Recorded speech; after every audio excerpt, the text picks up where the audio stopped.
Hello and welcome to live programming here at the More Freedom Foundation. I am delighted to see this is patrons only programming. I'm delighted to see that we have five folks here waiting. If you're new here, which is entirely possible, we've had a successful fundraiser this past month that I'm extraordinarily grateful for.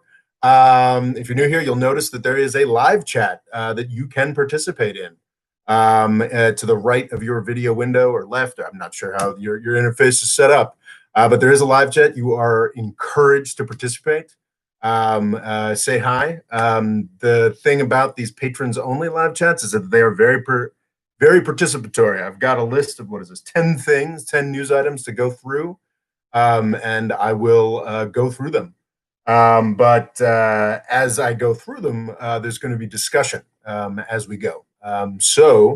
Yeah, if anybody has anything to say about anything that I'm talking about, I'm going to do sort of little minor sort of mini takes on each of these items, and then I will discuss whatever you guys might have to say about it. Mert Muftul says YouTube algorithm works in mysterious ways. I did not put this upcoming live stream to the top of my YouTube homepage for the first time ever. I received a patron reminder email though. Yeah, I don't know how. I've given up on trying to understand the Patreon algorithm. I'm also surprised it's we had five people when this started, and now we seem to be down to one. Maybe just you and me, Mert, for now. But the joys of the patron only live stream is that while 5 to 10 people tend to participate during the 2-hour live stream, something like 57. I think we're closing in. I guess this month we may close in on eventually like 60 people watching this live stream eventually, sort of at their leisure, later on while they're cleaning their house or whatever. I've always maintained that these live streams are the closest thing to a podcast that I do. There's no reason if you're not interacting to watch me bloviate. It's a good thing to listen to after the fact, working out, what have you. Anyway, hello Farzam, welcome. The first thing to say is, wow, I am tremendously grateful to the patrons, to all of you, and also to those of you who may be new. It's been a fantastic fundraising thing. I had low expectations for the sort of choose my next topic contest that we just ran this past December, but a whole bunch of people signed up. I guess I haven't done the exact. It's probably a 25% increase in patronage, which does make a really significant difference in terms of as I think folks know, this this business does not come anywhere near close to covering my living expenses, but that 25% boost is enough to sort of convince me that I can actually get an apartment that's a little more appropriate for someone my age. Is going to allow me to really, hopefully, by the end of February, begin to buckle down in my own space, in my own workspace, not mom and dad's house. And I'm tremendously grateful to you guys for making that possible. The new patrons are fantastic, but also the folks who've been there for probably a little more. The folks who've been there for a lot more. The folks who've been here for years. I'm tremendously grateful. Fundraiser went really well. There were only 3 people that sort of signed up, voted, and then deleted their accounts. I had expected a little more of that behavior and was happy to see that was not the case. But yeah, I'm very happy with how that fundraiser went, and I hope that you guys will see that reflected by the end of February in a increase, not necessarily in the frequency of the content, but the quality of the content. I think I probably need to start going for longer videos. Finally going to be able to sit down and tackle videos that have been, over the past year, obviously it's been kind of a crazy year where I've been very reactive, but I've had on this whiteboard over here, I've had a number of topics that I've been like, oh, I have to get into that, and scripts that I'm sort of, juggling and have been juggling for 6 months. And I think I've gotten a little sort of creatively backed up. So I'm just sort of reacting to things. And anyway, I think things are going to get a lot better on this channel. And that's because of, not that it was, too bad going at this point, and that is thanks to all of you. So, all right, shall we jump into the items? We've got no commentary. We got Mert, we got Farzam, we got okay. We're back to 5 people watching. Whew. Say hello in the live chat if you want, or just lurk. Your choice. The big question, I think probably the biggest question on the mind of people in U.S. politics today, and I assume in world politics, is Trump getting impeached? This is a question, I think, was it Mert, not Mert, Malta from Germany, just found my old impeachment video and was commenting on it this morning. It's, I think, the day after, I think on Trump's 3rd day as president. I was like, okay, when can we impeach this guy? And the fundamental lesson there still holds true. If the Republicans have control of the Senate, it's just simply not going to happen. And I think that's still the case today. God, I did not review this, but if I recall correctly, it takes a 2/3 vote of the Republican Senate a 2/3 vote of the Senate to actually remove Donald Trump from office. There's not a doubt in my mind that there are at least 5 to 10 Republican senators now who would vote to remove Donald Trump from office, like for sure. But I don't think there are 17. I think that's the appropriate number of Republican senators you would need to actually remove Donald Trump from office. I think that the discussion of practicality is distinct from the question of should it happen. And my answer to should it happen is absolutely 100%. Holy shit, yes. This absolutely needs to happen, but I don't think it can happen just practically with the politics. What happened? It's interesting because a lot of folks I see a lot of people on Twitter sort of comparing, Black Lives Matter protests or riots to what happened in Washington, D.C. And while I am probably within the next couple of weeks going to go all the way to full Glenn Greenwald and being like, wait a second, everything that the government is doing here is overkill. Don't you see that we're just giving away our freedoms in a different direction? I'm gonna 2 weeks from now, I'm gonna be there, but I'm not there yet. Because what really sticks in my mind about what happened here was actually a very conservative concern, a very my idea of being a conservative is being concerned about the U.S. Constitution. And what happened on Wednesday with that assault on the Capitol is, for me, distinct from, oh, a cop died, or, oh, this clip came out where it's clear that they were really violent, or maybe, oh, they thought they were walking in, it was fine. Distinct from all of that, like, parsing and horseshit, from a constitutional perspective, as someone who considers himself still a conservative in that sense, what happened on Wednesday was the executive branch of the United States government incited a mob and threw it at the legislative branch. Even if they hadn't gotten into the building, even if nobody had died, this would have been pretty horrific. The crucial question right now, as I've talked about on Twitter, is can it be proved? Because there's a lot of reporting from people on the record, from the Republican governor of Maryland, saying that as the legislative branch of our government, as the constitutionally empowered branch of our government that the founders came up with and put on a pedestal, as that branch of government was being physically attacked by the president's supporters, it seems likely that he delayed the unleashing of the National Guard to stop that travesty. If that can be demonstrated to be true, we're not just talking about impeachment, we're talking about like real federal prosecution. And he can try to pardon himself for that. But I mean, like, this is, I don't want to get too far into the minutia because you can find everybody on Twitter bloviating about that at great length. But I mean, this is a really like horrifying and extreme thing that happened on Wednesday. And I don't think we should let. And I think the civil liberties concerns are very, very real. And when Biden comes in and proposes, whatever, we're going to bomb NASCAR or whatever, then yes, absolutely, serious criticism needs to be leveled, and I'm going to be here to level that. But I think at this point, with Donald Trump still in power and with Republicans in Congress willing to carry water for him still, I think the focus for at least the next couple of weeks needs to be on what an extraordinary anti-constitutional horror this was. Yeah, it's funny. I watched a little bit of Tucker Carlson. I'm at my father's house, and he's a bit of a Trumper.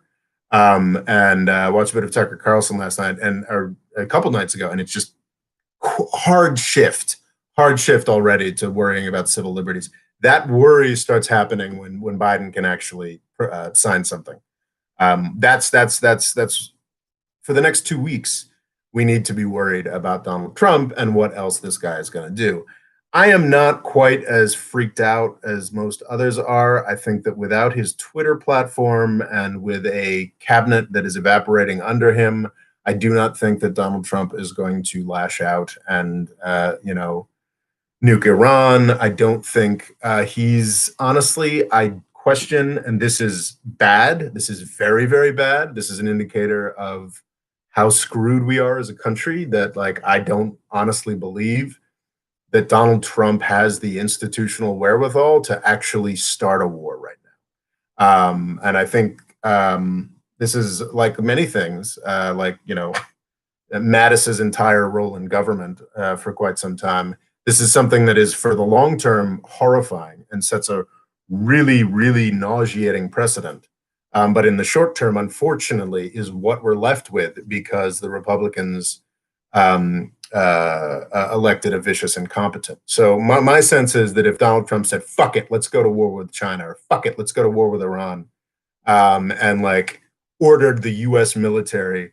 Now, there's no question. I mean, Mike Pompeo is still Donald Trump's creature and is still running around doing disgustingly provocative shit everywhere in the world. But as far as Donald Trump being able to go to the Joint Chiefs of Staff and say, hey, go blow up that Iranian tanker, or hey, let's bomb Tehran, it's horrifying that the US president can't do that. Constitutionally, if you want to talk about coups, the worst possible thing is a military that thinks that it can ignore the president's orders. That is horrifying from a long-term perspective. In the short term, however, the fact that this horrifying thing is happening long-term makes me think it is less likely we will get a war. We'll see. We'll talk a little bit about the potential of China and Taiwan later on in this presentation. So I think that's what I have to say about Trump. Well, there's Twitter. He's been banned from Twitter. I think that Twitter has the right to do whatever the heck it wants with its commercial platform. Does it have frightening precedents, and will this absolutely lead to all kinds of diverse views, quite possibly mine, being stamped out on the platform? Entirely possible. Is that something to be concerned about in the long term? 100%. But Twitter is a private company and has the right to do as it sees fit. So yeah, that's something that happened. I think a lot of people are sort of celebrating that. I'm a little more concerned about so what does this mean for presidential records? How is Twitter being maintained? How does that whole thing work? What are historians going to do with this? That's stuff that I think about with Trump's Twitter ban. But I think in the short-term problem of this monstrous abortion of a president still having power for the next 2 weeks, it's hard for me to argue that it's the wrong decision. So I don't know. You guys might have different opinions on that. And this is kind of grim, but it's interesting. And yeah, this is something that I wanted it was only in my research this morning that I wanted to start talking about this. It's the complexity of the Capitol, what happened at the Capitol building, the U.S. Capitol building on Wednesday afternoon. The complexity of it actually mirrors very closely the complexity of the Trump phenomena. I think that a lot of folks are really gravitating very hard towards the it's racism, it's racism, it's racism, it's racist cops, it's racist. Da, da, da. Is there absolutely the underlying indisputable fact that if this were an identical group of people, Trump supporter or I guess Biden supporter, that was of color, would they have would there be 10 dead people and you had 10 people shot dead and a dispersed crowd and the US Congress never bothered? 100%. That is very true. But other things can be true. It can also be true that in the context of what they were given, some Capitol Police individually did heroic work. I think there's a lot of people who are really, really eager to say that this is the one story, the only thing that matters about what happened at that Capitol building. And obviously, the police officer who fought hard enough to be beaten to death by these Trump people kind of gets in the way of that. And as more and more footage comes out, it becomes clear just how extraordinarily dangerous this day was. And I am always actually a lot more interested in thinking about the policies and the political leaders that put police officers in those positions than I am about the individual, mental makeup and spiritual approach of an individual police officer. Because you have to understand when we are focusing on, obviously, individual cops that do evil, murderous shit should be disciplined much more frequently and much more freely. Absolutely. The police unions need to be cut down. It's that is one level of this.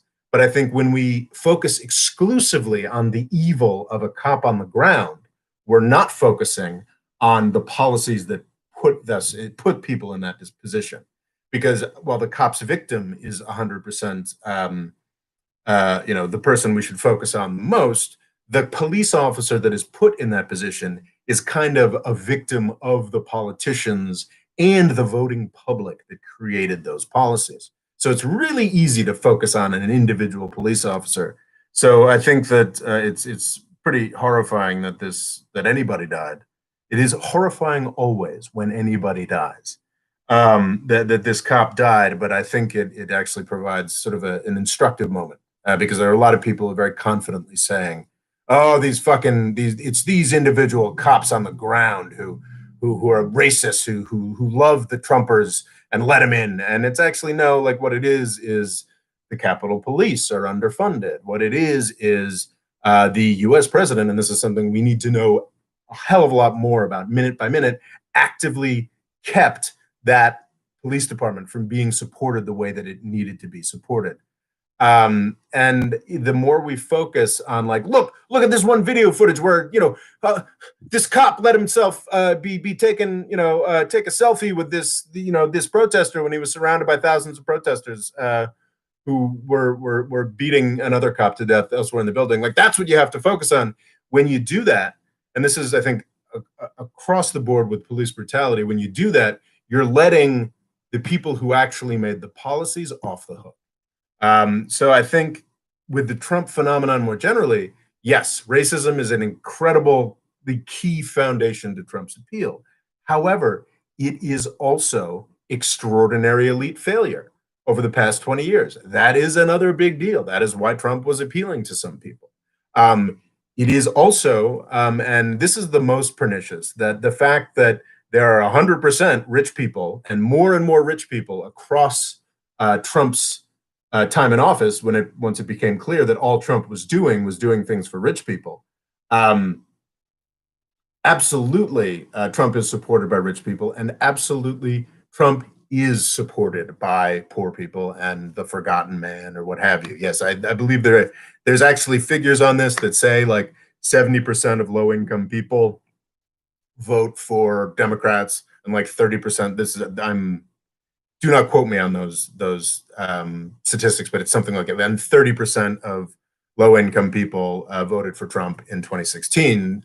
So this general idea that, oh, he's the working class guy is a little horseshit. It will be fascinating to see what those statistics are for 2020, because as I've discussed elsewhere on the channel, I think he actually was kind of good for poorer Americans, or at least the CARES Act certainly was. Anyway, I just want to just as a final thing on Trump, I just wanted to make the case that we should take more seriously every potential cause for the Trump phenomenon, and not just go racism, racism, because honestly, that's often a cop out, and especially functions to defend the people of both parties that allowed the country to fall into this extraordinary disgrace of a Donald Trump presidency over the course of decades. I hope that wasn't too preachy and annoying.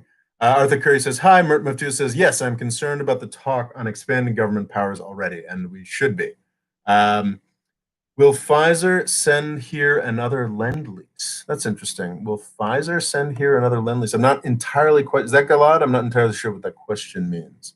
Farzam says, Trump can't start a war, but how about a small operation to provoke Iran, like bombing a base or something? See, that's exactly it. That's honestly like, to do that, we'd need Iran to undertake a provocation that was significant enough.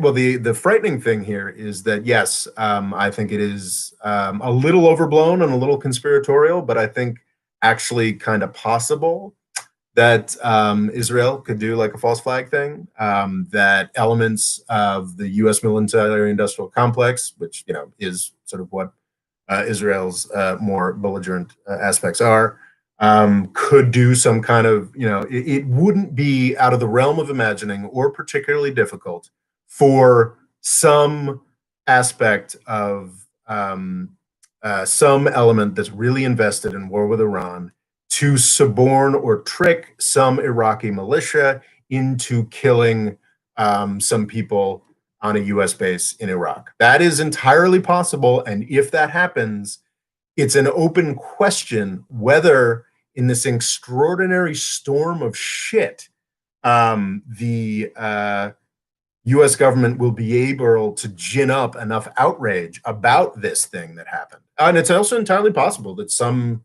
Iraqi militia on its own recognizance will kill some Americans in Iraq or Syria or any one of the half dozen to dozen places, where to dozens if you include special forces, where we have put US soldiers explicitly to die in this kind of provocation. It's the only reason we have troops in Syria at this point. It's to block Iran. They say that openly. They don't say it's to block Iran by putting US soldiers there to die so they can start another $1 trillion war for Boeing. But that's what they're there for. So yeah, no, I don't want to poo-poo the idea that like a war is possible, but honestly, like I think that like if that happened, it would be a ground up thing. It would be some, some group of US defense contractors in Iraq who are like, okay, how do we keep this gravy train going? It would be maybe the Mossad. It would be some legitimately angry, and they have legitimate reasons to be angry, Iraqi militia, or maybe the least likely to me, if something like that were to happen, but very possible, would be, yes, somebody in the Iran Revolutionary Guard Corps making an order to the, some Iraqi militia proxy to kill American citizens. That too is possible. Strikes me as the least likely thing that would get us into a war, but possible. So yeah, my understanding is that the IRGC has been pretty explicit in recent months in its dictates, to the extent that they can control Iraqi militias, telling them, please do not get us into the war that Trump wants before he goes. So yeah, no, 100%, we should be worried over the next 2 weeks.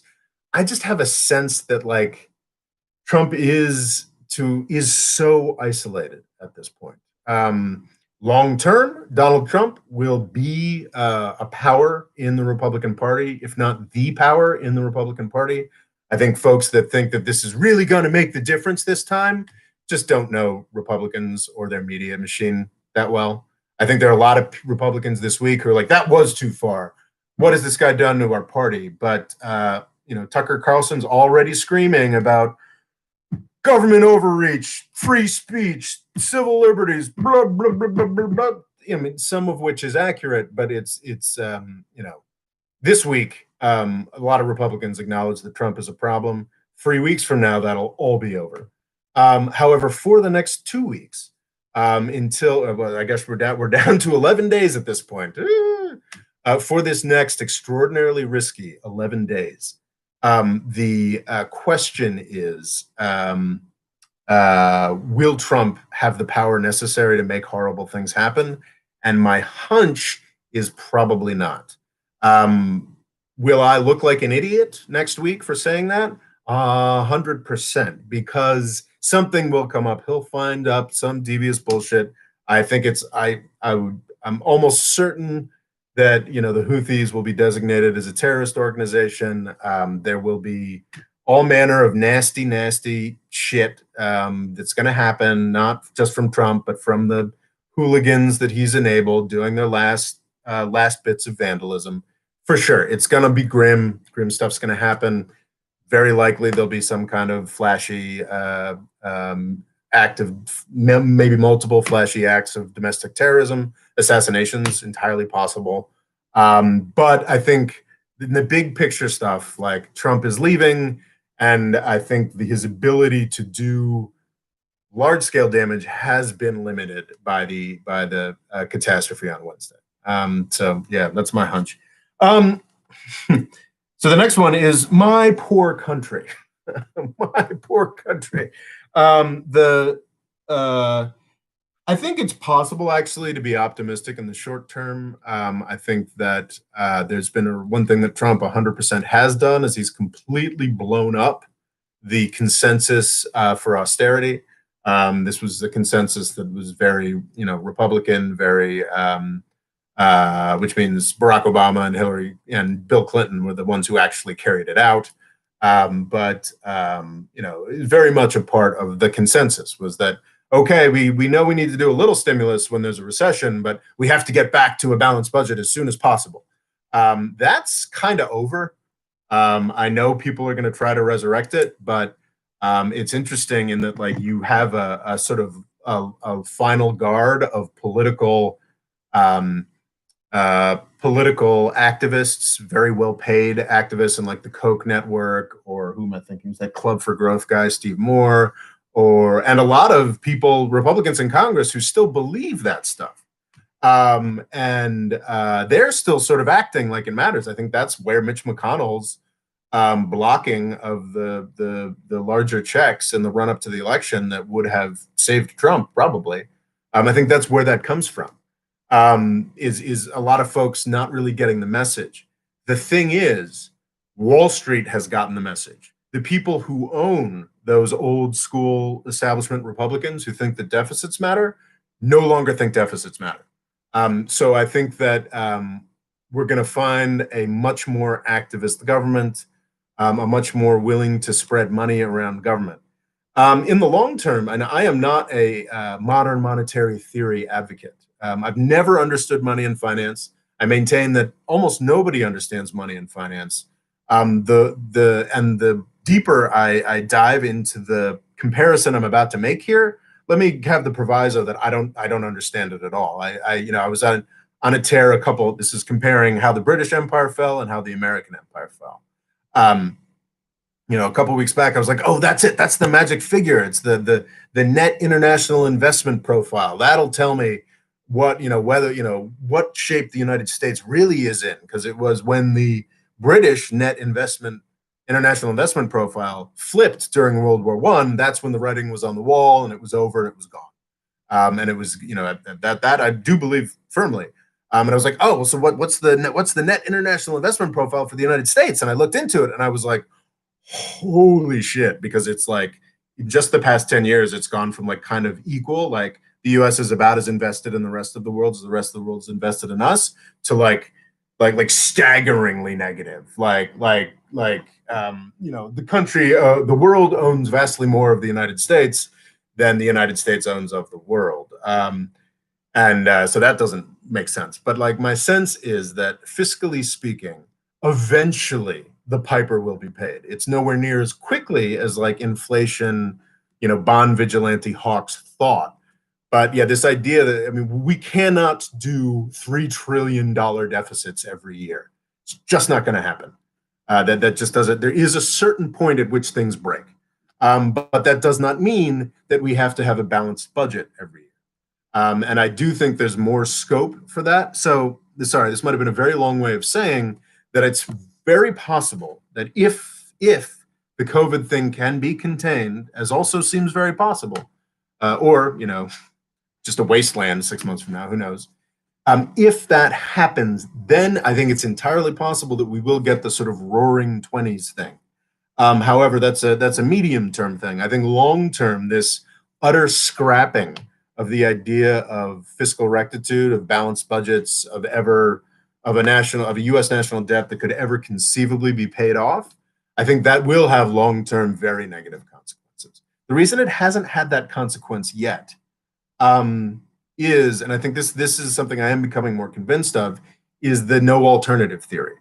U.S. government finances make no fucking sense. The U.S. dollar is becoming a more and more abusive hegemon through U.S. sanctions policy, OFAC, DOJ, CFIUS, what have you. We're becoming more abusive. Our finances make absolutely no sense. The thing is, there's no alternative. European finances make even less sense.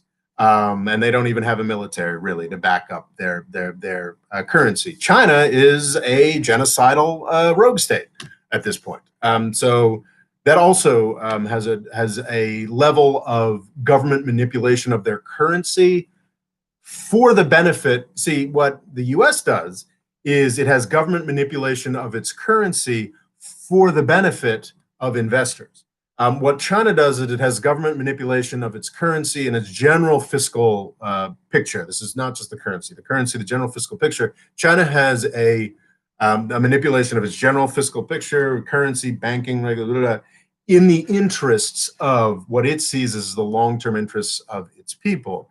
The United States has that kind of manipulation in what it sees as the long-term interests of investors. And that difference means that we're not going to get this sort of flight from the United States yet. Eventually, I think we will. Will we see it this decade? I don't think so. But I don't know. It's a risky, very weird place to be, fiscally speaking. If that makes any sense at all.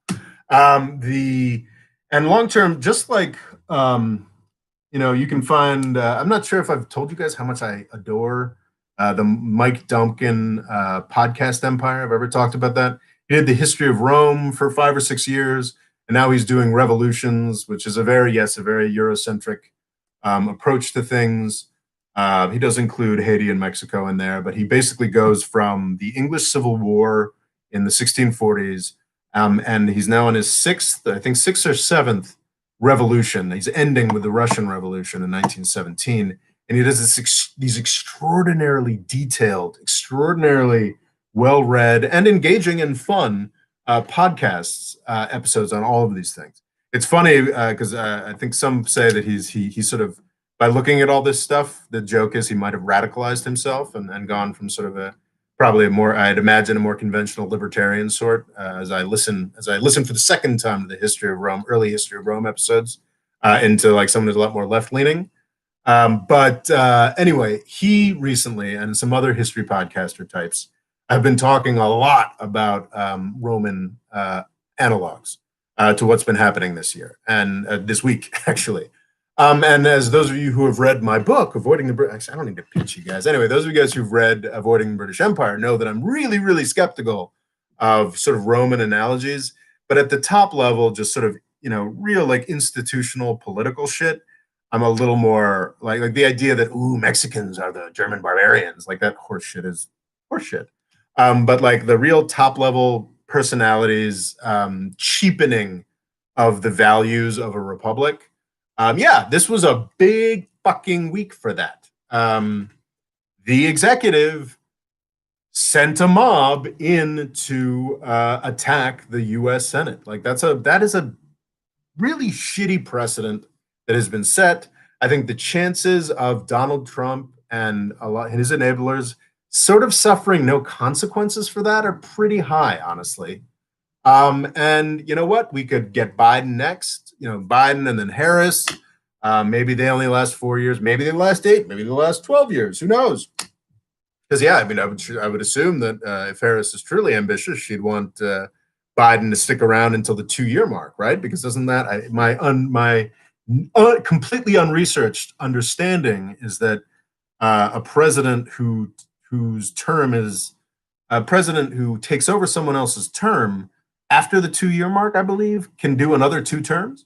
But anyway, so yeah, who knows? Maybe Biden and Harris last for 1 term, maybe they last for 3. Maybe the next Republican, like maybe it turns out like a lot of these folks who are putting on these like sort of fascist masks. You know what? Maybe I fucking highly fucking doubt it, but maybe Dan Crenshaw is actually like really into the U.S. Constitution and has some really good ideas, about how to fix things, or keep things going on. Maybe he's just doing racist cosplay and attacks Ilhan Omar because he has to. So maybe who knows? Maybe we get another 20, 30, 40 years before anything like this happens again.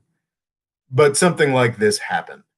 The precedent is there. No matter how lucky we get, and no matter how smart, dedicated, and capable our politicians are going forward, I think there's people making saner and dumber arguments that this is going to be a decade of tumult, and then the next U.S. party system is going to take hold, and we're going to be good for another 40 years after that. Maybe, sure, it's entirely possible. Actually, it's could be either way. I don't know. But regardless, this precedent of what Trump was able to do will exist, will continue, and will fester. And it will inspire somebody. It's already inspired somebody. It's already inspired a lot of somebody. This path to power that he took, the way that he treated power when he got here, the way that he tried to succeeded in having sort of a direct, unmediated connection to his public, that ended up with the government actually being attacked in a more serious way than we've really seen. Yeah, that shit. Those tools are there. They're always going to be there. As with Mike Duncan does his Roman analogies. We've had our Sulla now, and there's whether it is some young 20-something in who was actually in the Trump White House or not, or whether it takes another 50 to 100 years. I think we're well on our way to our Crassi, and Bloomberg's quite a Crassus. Anyway, our Crassuses and our Caesars. So yeah, not optimistic. There was another example that I mean, there are tons of examples. I mean, you can look to Weimar, you can look to I think Noah Smith, someone I follow on Twitter, proposed looking at the sort of initially quite comedic fascist attempts of the Japanese military affiliated folks. I mean, history is full of examples. I guess it's sort of a particular mental crutch of mine to always go to ancient Rome. But yeah, this ain't great. Okay. I still don't understand what you're talking about. Bitcoin stonk. Oh, good Lord. Yeah, I don't understand Bitcoin, man. I don't understand that stuff at all. Yeah, Bitcoin, for those of you who weren't paying attention, has now done probably its third or fourth. It's done this a number of times since 2000. I think Bitcoin started in 2007, 8, 9, something like that. And you've seen this pattern over and over again where it has this incredible run up, and then it crashes. And then it just sort of, goes along for 3 or 4 years, and then has this incredible run up, and then it crashes. And I think the one that everybody initially became aware of back in 2017, where a Bitcoin went from being worth $500 to $900 to being worth $20,000. in 2017. I think that's the one where it really came to popular consciousness. But that was actually like the third time it had happened. Like a Bitcoin went from one to like $900, and obscure business blogs were like, "Holy cow, what is happening?" And then making fun of it after it crashed back to nearly nothing. And then it had a run up to $2,000, and then it crashed for 3 or 4 years, and then it did 20,000. Well, now it's on a run up where it's hit $40,000. So yeah, if you had bought Bitcoin at the price of $3,000 8 months ago, it would now be worth $40,000. And you know what? It'll probably, I mean, who knows how much further this run will go? Maybe it'll go to 60. Maybe it had its peak on Friday, and then it'll crash down. But it probably won't crash all the way down to 3,000. Maybe it'll crash down to 10,000. And then just sort of, it's fascinating that Bitcoin is here. I think somebody objected on Twitter when I said that Bitcoin is worth nothing. It's based on nothing. And he's like, well, you should look into that more. And I was like, no, it's based on faith is what it is. And that's exactly what the value of gold is based on. That's exactly what the value of the US currency is based on. My main skepticism about Bitcoin, and to my incredible shame, I've been aware of Bitcoin and had considered buying some as early as 2007, 2008. Before I went to law school, I was spending a lot of time like, oh, should I try to be a computer developer instead? Really, probably should have. But then I wouldn't have been doing this probably. And I like this better than the idea of programming somewhere and making a lot more money. Anyway, and yeah, I was aware of Bitcoin. I was like, man, I should look into that. But you know what? I probably looked at it. I was like, that sounds like kind of a pain in the ass. And I'm obviously going to lose this hard drive. So fuck it. Never did it. Should have done it.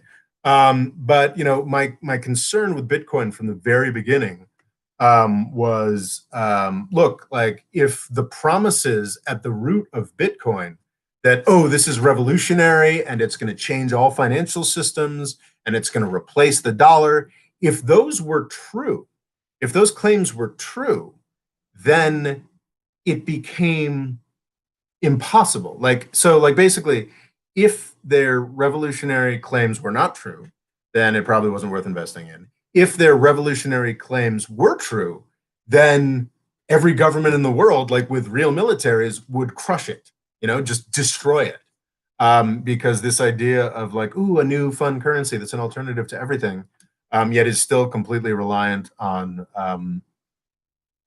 governments with, utilities and power sources and whatnot is 100%, no matter how much you want to imagine it, vulnerable to police power and force. So I was just Bitcoin has always struck me as deeply silly. And because of that, I have certainly, absolutely, unquestionably, because I absolutely could have put a couple $100 into Bitcoin in 2007, and would have if I wasn't so lazy. So yeah, I remain convinced that Bitcoin doesn't have the ability to yield anything that it promises. And in sticking to those guns, I have missed out on literally millions of dollars, which is, Bitcoin. But what's interesting now is that Bitcoin has been so repeatedly successful that people are gonna, serious money managers are gonna get to the point where they can't not put 1% of their portfolio in Bitcoin. And I think that's what you've been seeing. That's the run up here this year. So in 2017, it was a joke. It was a ha, look at all this. This is dumb. In 2019, what this is now, well, okay, this has happened not 3 times and 1 big time. This is now happening its 2nd big time and 4 times. As a money manager, I am failing my clients if I don't put 1% into Bitcoin, and that is going to drive this up significantly. And what's interesting is okay, so Bitcoin doesn't have police power or military. What happens if all of Wall Street and wealthy investors everywhere in the world that do have a sometimes direct, sometimes indirect, sometimes quite direct control over police power are part of the Bitcoin thing as well, and that gets very interesting in ways I haven't really thought through, and wish I would have thought of 14 years ago when I first became aware of Bitcoin. Fuck. Um, anyway, or maybe it was Bitcoin 2009, maybe when I was in law school. I don't know. I was still reading Hacker News back then. Mert Muftil says the next smarter Trump would be a much more dangerous threat to the Constitution. I believe that. I 100% believe that. What is interesting, and why I talk about John Krasinski, the star of The Office, which people laugh at me for, is that what was unique about Trump that Tom Cotton certainly doesn't have, Josh Hawley definitely doesn't have, Ted Cruz doesn't have, is that unique celebrity stardust magic that gave his connection, that made his connection to a large rabid group of followers more possible. Like, can you make a Trump without an NBC's The Apprentice? Can you make a Trump without Trump was famous nationwide and worldwide. I mean, there's a reason his brand is on buildings all over the world and has been for at least a decade or two. But nationwide famous, Donald Trump has been nationwide famous for 40 years or 35, 36 years. I don't know exactly what brought, I think, wasn't his divorce from Ivanka? Isn't that sorry, his divorce from Ivana. Ivanka is his daughter. Ivana was his wife. Was it his divorce from Ivana that really made him like the nationwide star that he was in the 80s? I mean, so yeah, it's a little, I think 100% we have to be worried about the next Trump. I think probably, even though I've engaged in it myself a bit, upon reflection, like Trump was this sort of unique kind of foulness. What we need to be, I think we need to be less worried about a Tom Cotton or a Josh Hawley or a Ted Cruz or a Dan Crenshaw, and more worried about a more serious Kanye West, or if the office guy gets into politics, or that's what we need to be more worried about. Even those guys, as Kanye West, I think, demonstrated very ably, that unique special sauce that Trump had, they probably don't have either. So that's why I think it is more of a long-term concern. We absolutely need to be on the watch, on the lookout for who Trump's successor might be. I've poo-pooed it in the past, but I think I've become a little more concerned about the possibility of Donald Trump Jr., especially if Trump himself gets barred from future participation in politics, which is a possibility. I think Trump can technically be impeached after he's left office. And as a part of that process, he can be barred from running for federal office again. So if that happens, then Donald Trump Jr. runs in 2024 with his dad campaigning for him. That's a real possibility. Anyway, Farzam says Iran is using crypto to bypass some financial sanctions. That's there's a lot I don't have, and just like with coronavirus, I don't speak about the biological aspects of it, despite having a little more of a base in this than most political pundits. I can't speak to. I always consider taking a Python as a hobby, and I never do. I can't speak to the aspects of crypto, but I find the case made for the inviolability of Bitcoin and other cryptocurrencies, I find that case really weak. Honestly, I just don't. I don't believe it. At either end of the most perfect encryption system in the world, there are human beings. I don't know. But yeah, I'm sure that various cryptocurrencies have power and weight and allow people to do things. Jim Jordan Sadiq Boxing says Jim Jordan is the next Trump. I don't think, and this is also why Marco Rubio is done. You will never see a balding man become president of the United States. Well, The Rock. The Rock is probably balding. Yeah, I could see the Rock becoming the U.S. president. But yeah, no, the idea that a flailing balding man like Jim Jordan or Marco Rubio becoming U.S. president is impossible. Mert Muftiel says banning from politics discussion reminds me of the flack Turkey got from the EU when it banned Islamists from politics.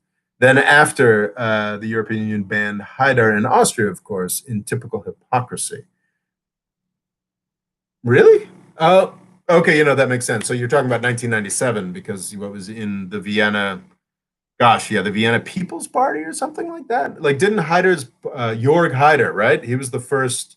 That was back when the EU had was smaller and was had more people that remembered World War II, and was much more serious about banning populist parties. I think Jörg Haider's party is now, or at least was, in power in Austria, and the standards have fallen far enough that nobody really thought to complain about that when you've got Viktor Orban to look at.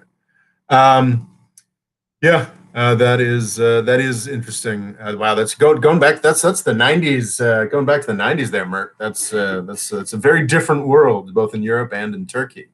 It's important to remember, and this is a key part in Erdogan's rise, though he probably blames it a little much more than it's fair. So Necmettin Erbakan of the Refah Party was an Islamist who was honestly a lot more palatable, in retrospect, is a lot more palatable to sort of secular Turks than Erdogan has been. Was a Islamist leaning political figure that was Turkey's prime minister, and then the military kicked him out in 1997, leading to the rise of Erdogan. But yeah, that's a deep cut there, Mert. Really, and Mert says I am old. Yes, I sort of assumed Mert was a 20 or 30 something, but could be a 40 something like me. All right. Wow. I have got a lot of things to get through, and I have bloviated about Trump for an hour. I apologize, but obviously it is somewhat weighing on my mind. It is been a weird week in the United States. Let's get to this list. Saudi Arabia's gift to Texas. This is a very recent one. This is just what happened this week. You guys may have noticed, I used to spend a lot of time talking about the oil prices and have not talked about the oil prices much this year because they've been very boring. They've been very boring and very low. I'm a big advocate of the lower for longer thesis, and oil prices that hovered in the 30s and 40s for a year certainly support that. Obviously, had a little help there from the coronavirus.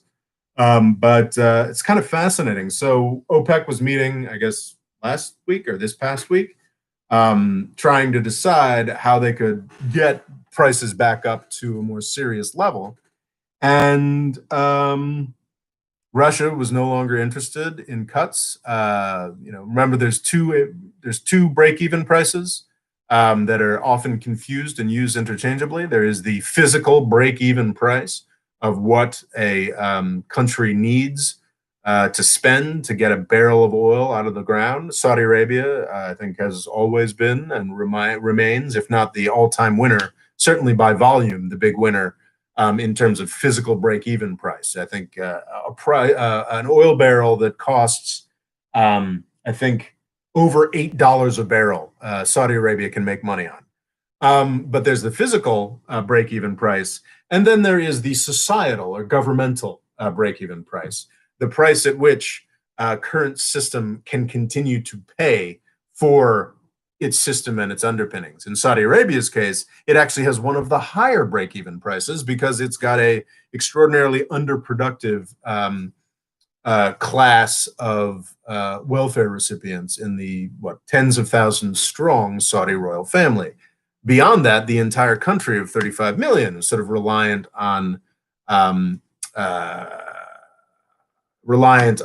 oil price. So the real break-even price, or the societal break-even price for Saudi Arabia, is somewhere in the 50s or 60s, and that's after introducing taxes for the first time, after kicking out half the foreign workers, after a number of things. And even as the Saudi assets invested in the United States have been doing extraordinarily well through the stock market and Saudi market manipulation. So even with all of that, Saudi Arabia's break-even price is very low. Russia's sort of break-even price, societally speaking, is significantly lower than Saudi Arabia's. Russia is content to just balloon its market share at $40, $45 a barrel and keep Texas out of the game. For Saudi Arabia, this doesn't work because, as I just said, its societal or governmental break-even price is much higher. So Saudi Arabia is not content with $40 a barrel. So this week, Russia was like, look, I'm not really interested in, I can't recall if it was preserving cuts that had already been made or wasn't interested in doing its share of cuts. So Saudi Arabia basically just said, fine, fuck it. Saudi Arabia unilaterally took 1 million barrels of oil off of its daily production. Saudi Arabia just did it itself. Said, okay, all OPEC and Russia have to do is just adhere to the cuts they already had. I'll take 1 million barrels off the market and jack up the price of oil. So Russia and OPEC are producing the same, limited amount that they had promised, but making a ton more money for it. And of course, this is an extraordinary gift to Texas. The shale oil industry in the United States has been eviscerated this year. It has been absolutely trounced. And more importantly, it has convinced much of Wall Street to stop writing them a blank check.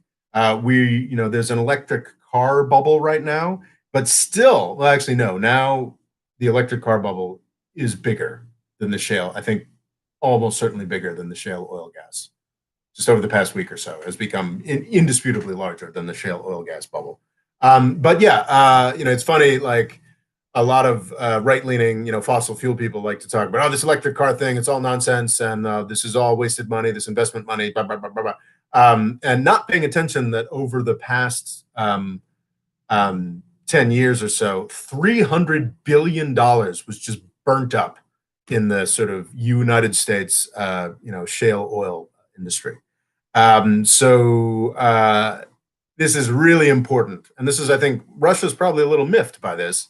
The oil price, Saudi Arabia took 1 million off the market, and I think it was already trending into the mid to high 40s, but it's now back. The oil price is now above $55 a barrel for the first time since February of 2020. And that is amazing for the absolute most efficient producers in the Texas and other U.S. shale patches. It means that that fossil fuel lobby has been resuscitated. There's two ways to think of this in relation to U.S. politics, I think both of which are true. Both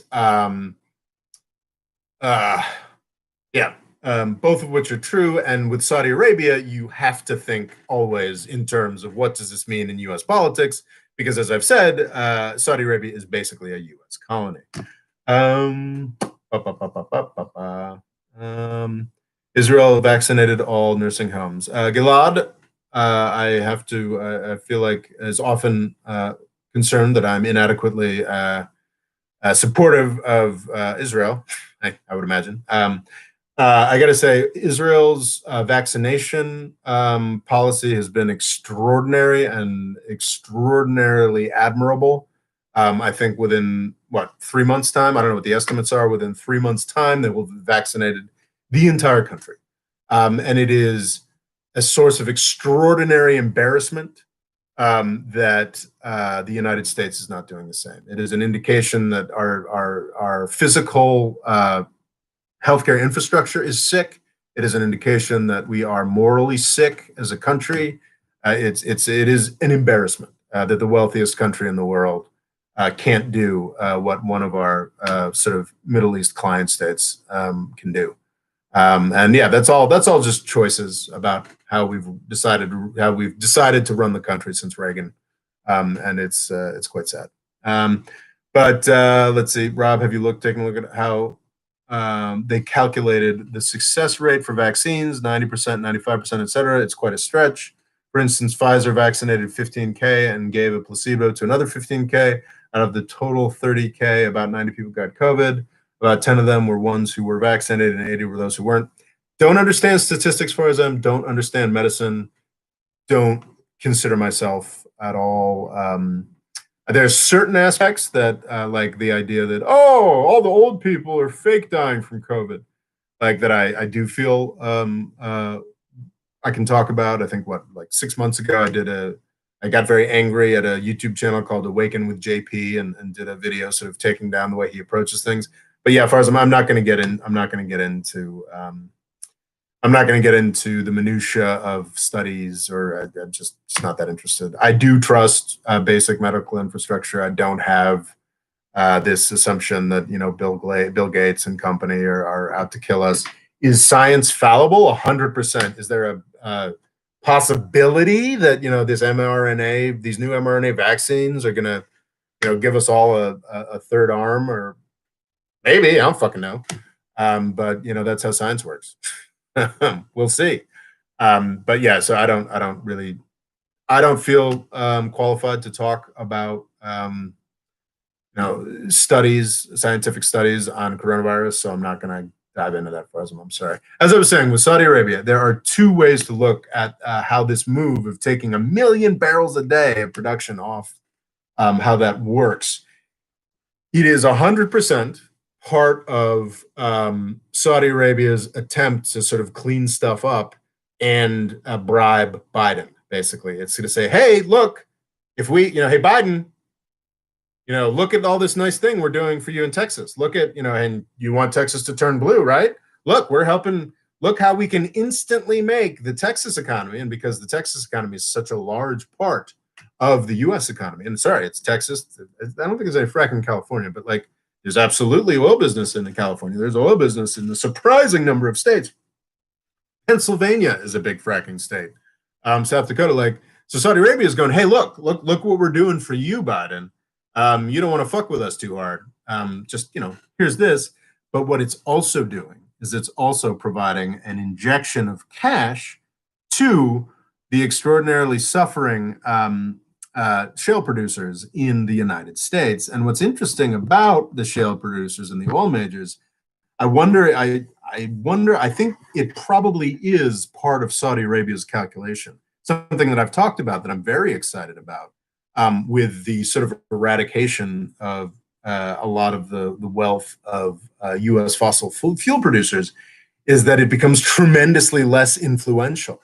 You're going to see a lot less climate change denial. You're going to see a lot less eagerness to go destroy oil-producing countries. The less money that fossil fuel producers have in the U.S. political system, the better it is for the U.S. political system and the world. In the face of a potential Green New Deal that puts more restrictions on fossil fuel producers, and this is kind of brilliant, actually, what Saudi Arabia has done by taking 1 million barrels of oil off, maybe this is Tuesday's video, actually. What Saudi Arabia has done by taking 1 million barrels of oil off of the markets is they have provided an injection to the entire U.S. fossil fuel industry that needs spare money, that was running out of spare money, to lobby against Biden's Green New Deal. So yeah, I think I've just convinced myself that is one of the main motivating factors in Saudi Arabia's taking these 1 million barrels of oil off the market. Next up, we got to talk about Saudi Arabia and Qatar. The Qatar crisis is something I didn't pay much attention to because, who cares about fucking Gulf drama between these, nasty old monarchies? But I probably should have paid more attention to it because it has been a very important dynamic in the Middle East over the past 4 years. Turkey is aligned against Saudi Arabia, and Qatar is with them, which is very interesting because Qatar is like this little nub on the edge of Saudi Arabia. And it is also a tremendously rich and influential place, despite, I think, having really, is it like 80,000 citizens or something like that? 80,000 citizens and then a couple million expats, both slaves from the Indian subcontinent and wealthy London bankers. Qatar, in 2016, well, Qatar also funds Al Jazeera, which is a news outfit that is much pilloried in the United States for being anti-Israel, but is also weirdly, because it's funded by an absolute monarchy, is actually one of the few outlets that tends to be somewhat pro-democracy and anti-dictators in the Middle East. Saudi Arabia really hated this. Because the Trump administration is filled with fucking idiots, Saudi Arabia decided to use the influence they had from Trump to create a diplomatic incident with Qatar, threaten it, give it an ultimatum. Got to take down Al Jazeera, about a million other things. Threatened invasion. Got Egypt and the United Arab Emirates and a whole bunch of other folks to sort of tell them that they could no longer fund certain kinds of things. An extraordinarily stupid thing and an utter catastrophe for Saudi Arabian geopolitics. It gave Turkey a source of funding and a source of encouragement for Turkey's competition with Saudi Arabia. And it was idiotic from the start. The United States should never have let it happen. One of our largest military bases is in the Middle East, is in Qatar. I think it's actually, is it the headquarters of CENTCOM? I mean, no, that can't be right. But it is, we have US military forces in Qatar, and Donald Trump was fucking dumb enough to allow the Saudis, our client state, threatened to invade a country with a U.S. military base. It was absurd. It was idiotic. And MBS and King Salman did it because they had Trump and Kushner's fucking approval. And Rex Tillerson and Jim Mattis fixed it to the extent where they're like, no, you can't invade a country we've got a military base in, you morons. Sorry, it's just an extraordinarily stupid story. I shouldn't get so profanity. So it became this weird stasis point for the past 4 years. It started in 2016, and then Saudi Arabia was like, okay, fine, we won't invade, but we're going to dig a moat. We're going to dig a moat cutting you off from Saudi Arabia, and we have these demands, and you got to do it. It's fascinating that now that Trump is leaving office and something approximating an adult is coming in. This is the Qatar crisis has been miraculously solved this week, which is pretty predictable. So yeah, I mean, oil prices being jacked up, the Qatar crisis ending. This is Saudi Arabia very much buttering up Biden. I don't think this is enough. I think that the chances of an Iran deal remain very high. And the chances of some disciplining of Saudi Arabia and forcing them to withdraw from Yemen, which they kind of want to do anyway, is likely. I would wish it was inevitable. It should be obvious. U.S. Congress has voted against the war in Yemen multiple times. The only vetoes that Trump made were, I think, 2 of 3 of the vetoes that Trump made. So we should absolutely be in the Iran deal on January 21st and, ending the war on Yemen on January 22nd. It won't be that easy. It won't be that straightforward. I think Saudi Arabia's attempt to sort of get into Biden's good graces will not work. Somebody suggested something else, which is a little too multifaceted for me to look into, really. It's a little too, it's too broad a topic for me to look into, but it's absolutely worth mentioning and is something I need to look into further as I need to look into sanctions policy everywhere. The problem is it's just so fucking boring, but so important. That's the real tension of U.S. empire and now China's attempts to build its own.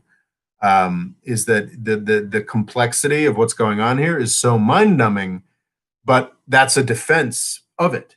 The fact that nobody really wants to take the time to learn what the United States has been doing for decades with all these sort of acronym agencies and pieces of legislation The very boredom of it keeps us from missing where American empire is really happening. So what China has attempted to do with Australia specifically, I believe it was in result to Australia demanding a international investigation of what happened in Wuhan that led to the launch of the coronavirus. China retaliated with very focused trade war, or perhaps more broad-based, and basically saying, I think in September, October, we're not buying any of your coal anymore, and doing that to Australia. Australia has had a 30-year run of being the I think no a 30-year run, I think ending in 2020, of I think the longest unbroken period of time without falling into recession of any country anywhere ever, and that's mostly on the back of selling commodities to China. So China at some point over 2020 saying we're just not buying Australian coal anymore, and a range of other products was a huge, huge, huge deal.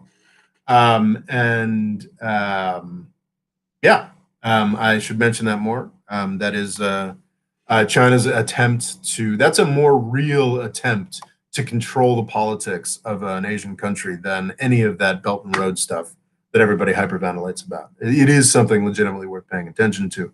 But what's interesting about it, much like I think I talked about how there's two kinds of sanctions that the United States does. It is the evil murder a country sanctions that we do on Iran and Syria and Venezuela and other poor countries that aren't that really important to us. And then there's the jockeying bullshit sanctions that we do because, okay, we're going to sanction certain Russian industries and people, but Europe still wants all its gas from Russia, and Russia actually owns half the property in London, or Russian people own half the property in London, so we can't go too crazy, or with China, like, oh, we're definitely sanctioning the lower level officers that are controlling the cultural genocide in Xinjiang. We're definitely going to do that. That's sort of like the jockeying bullshit sanctions, where actually, honestly, like, I think are a more fair and appropriate use of diplomacy. Not, I mean, diplomacy usually has more positive connotations than that, but that is, I think, part of the unfortunately, the United States has made that part of the fair rough and tumble of politics between actors that are at least not on completely different levels. The eradicatory sanctions that we do towards poorer countries that step out of line are evil, and the United States should stop doing them. But what China isn't really capable of the eradicatory, that's not a word, sanctions that not yet anyway, and certainly not to an actor as powerful as Australia, where in many sectors, not that Australia is super powerful, it's just that China is still reliant on Australia for many sectors of raw materials. I saw on Twitter, which admittedly is not a good source, I should have backed that up more before looking at this, that while its consumption of Australian coal has been stopped, that means that China's consumption of gas from abroad, including from Australia, has dramatically spiked. So we may be witnessing the limits of China's ability to, do the kind of, I don't like your politics, fuck you, eradicatory sanctions. Also, I think that some of the stuff that I read, again, very briefly, but it gives me the impression, why I wanted to mention this right after Saudi Arabia, is I do think that, again, according just to stuff I saw on Twitter, I didn't read in depth on this as I should have, that China might be backing off on this Australia thing. The interesting thing about the coal ban is that actually, that's got a lot of, despite the fact that the coal ban is very damaging to Australia, one of the more damaging aspects of this, and to sort of fossil fuel industry interests in Australia, it's also kind of popular worldwide because it's a real blow to fossil fuel industries, which I love, and a real combat against climate change, which is a way to get popular worldwide.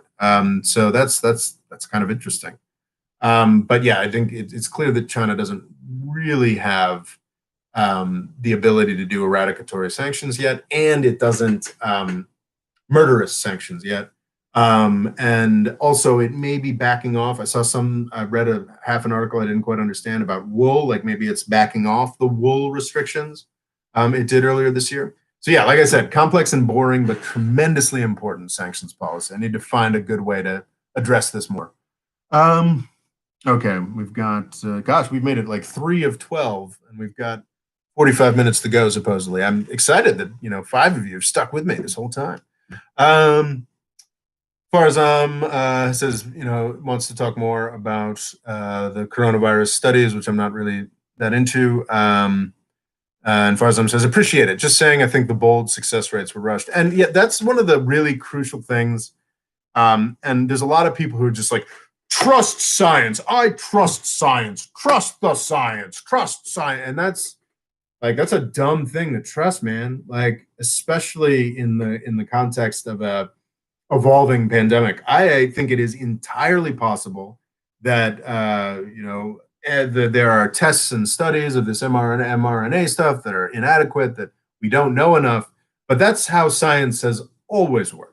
I think that people are their expectations of experts are way too high. And I think many cases experts play into this a little too much. But in science, I don't think they do, honestly. If you actually talk to a scientist in a lab, as opposed to like a CEO of a drug company or a politician who's, oh, look how well warp speed went. Like, a scientist in a lab will tell you, yes, of course. Like that, I think your quibble with how my selection size in this study is entirely right. Science says, yeah, that's an interesting, valid quibble. Let's try it another way.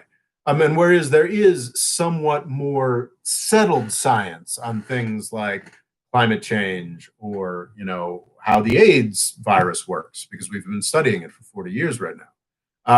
If you've got a new pandemic that drops in, yeah, obviously it's all up in the air. Like nobody freaking knows.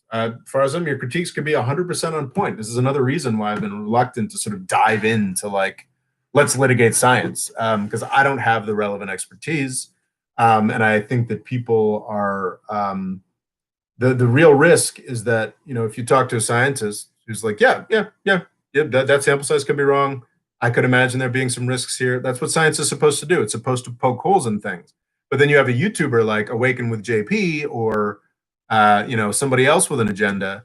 I think Awaken with JP's agenda is getting more viewers, and he lucked into this coronavirus skeptic audience and realized he could do very well with it. That's Awaken with JP's agenda.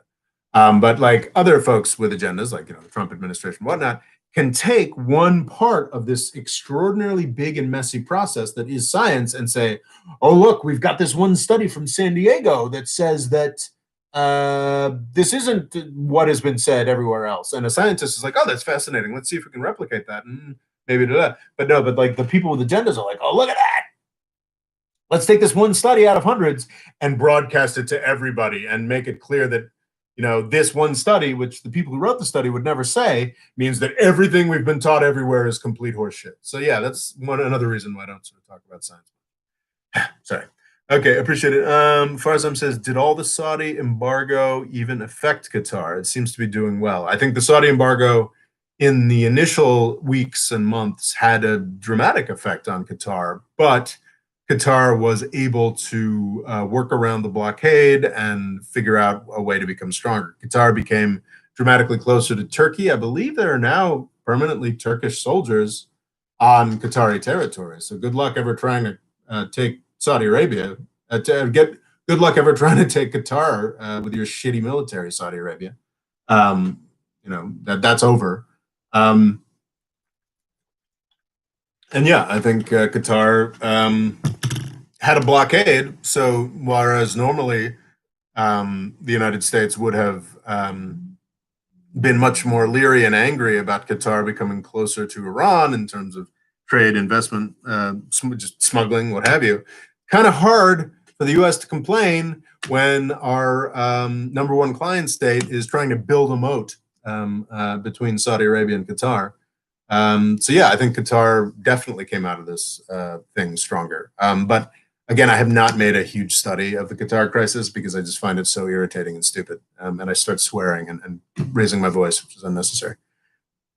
Um, did all the Saudi embargoes even affect? Yeah, okay. Sadiq Boxing says, I'd rather not get back in the Iran deal, to be honest. I would very much like to get back in the Iran deal. I don't. My view is that the future of the Middle East is to be decided by the people in the Middle East. And if there are actors in the Middle East that need dramatic U.S. sponsorship and the promise of U.S. blood to keep them maintained, then they shouldn't be leading forces in the Middle East. Yeah, I think Turkey and Iran, and you got to pray under a better system. Egypt should be figuring out what their state system is. The United States will always defend and preserve Israel. That's just how it's going to go. But the idea that the if there's some actor that needs us to be there forever to maintain its power in the Middle East, it shouldn't have power in the Middle East. It is in the interest of a United States that wants to compete seriously in the world, in the Pacific, with China, in Europe, with Russia, to the stars, on Mars. If the United States wants to do any of these things, it absolutely must stop pissing away trillions of dollars in the Middle East. And the JCPOA, the Iran nuclear deal, is the next best step for that.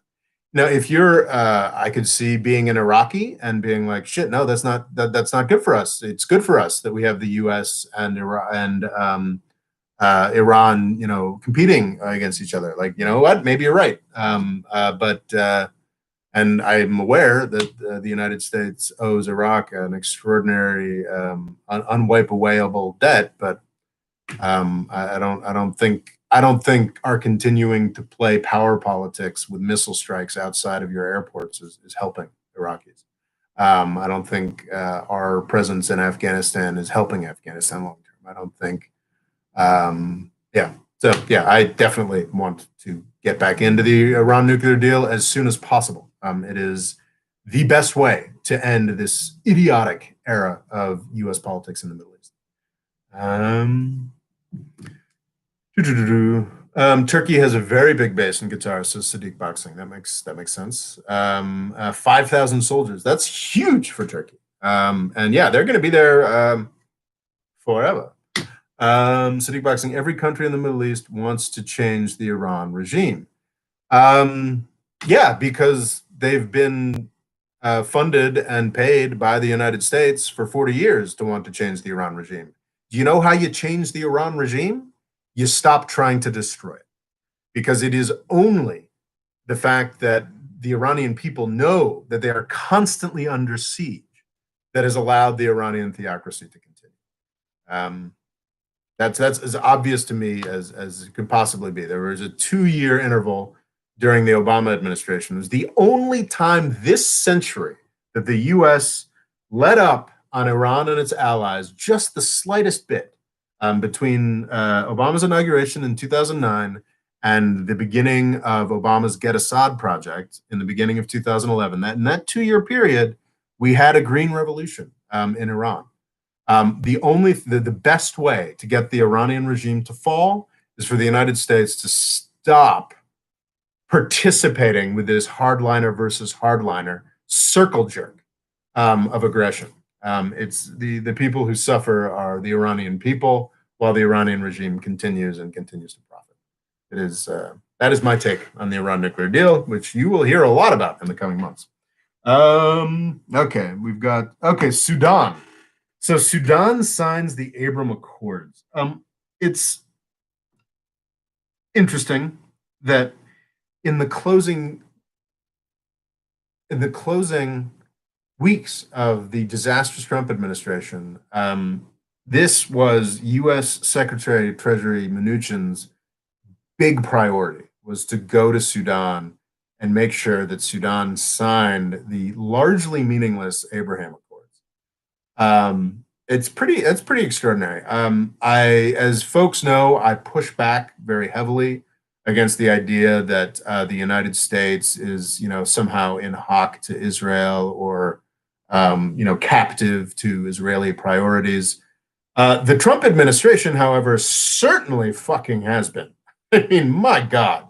I mean, this is what the Treasury Secretary is going to do with his last 2 weeks in power. He's going to go to fucking Sudan and blackmail this poor country that threw out its dictator, what, almost 2 years ago, and blackmail them into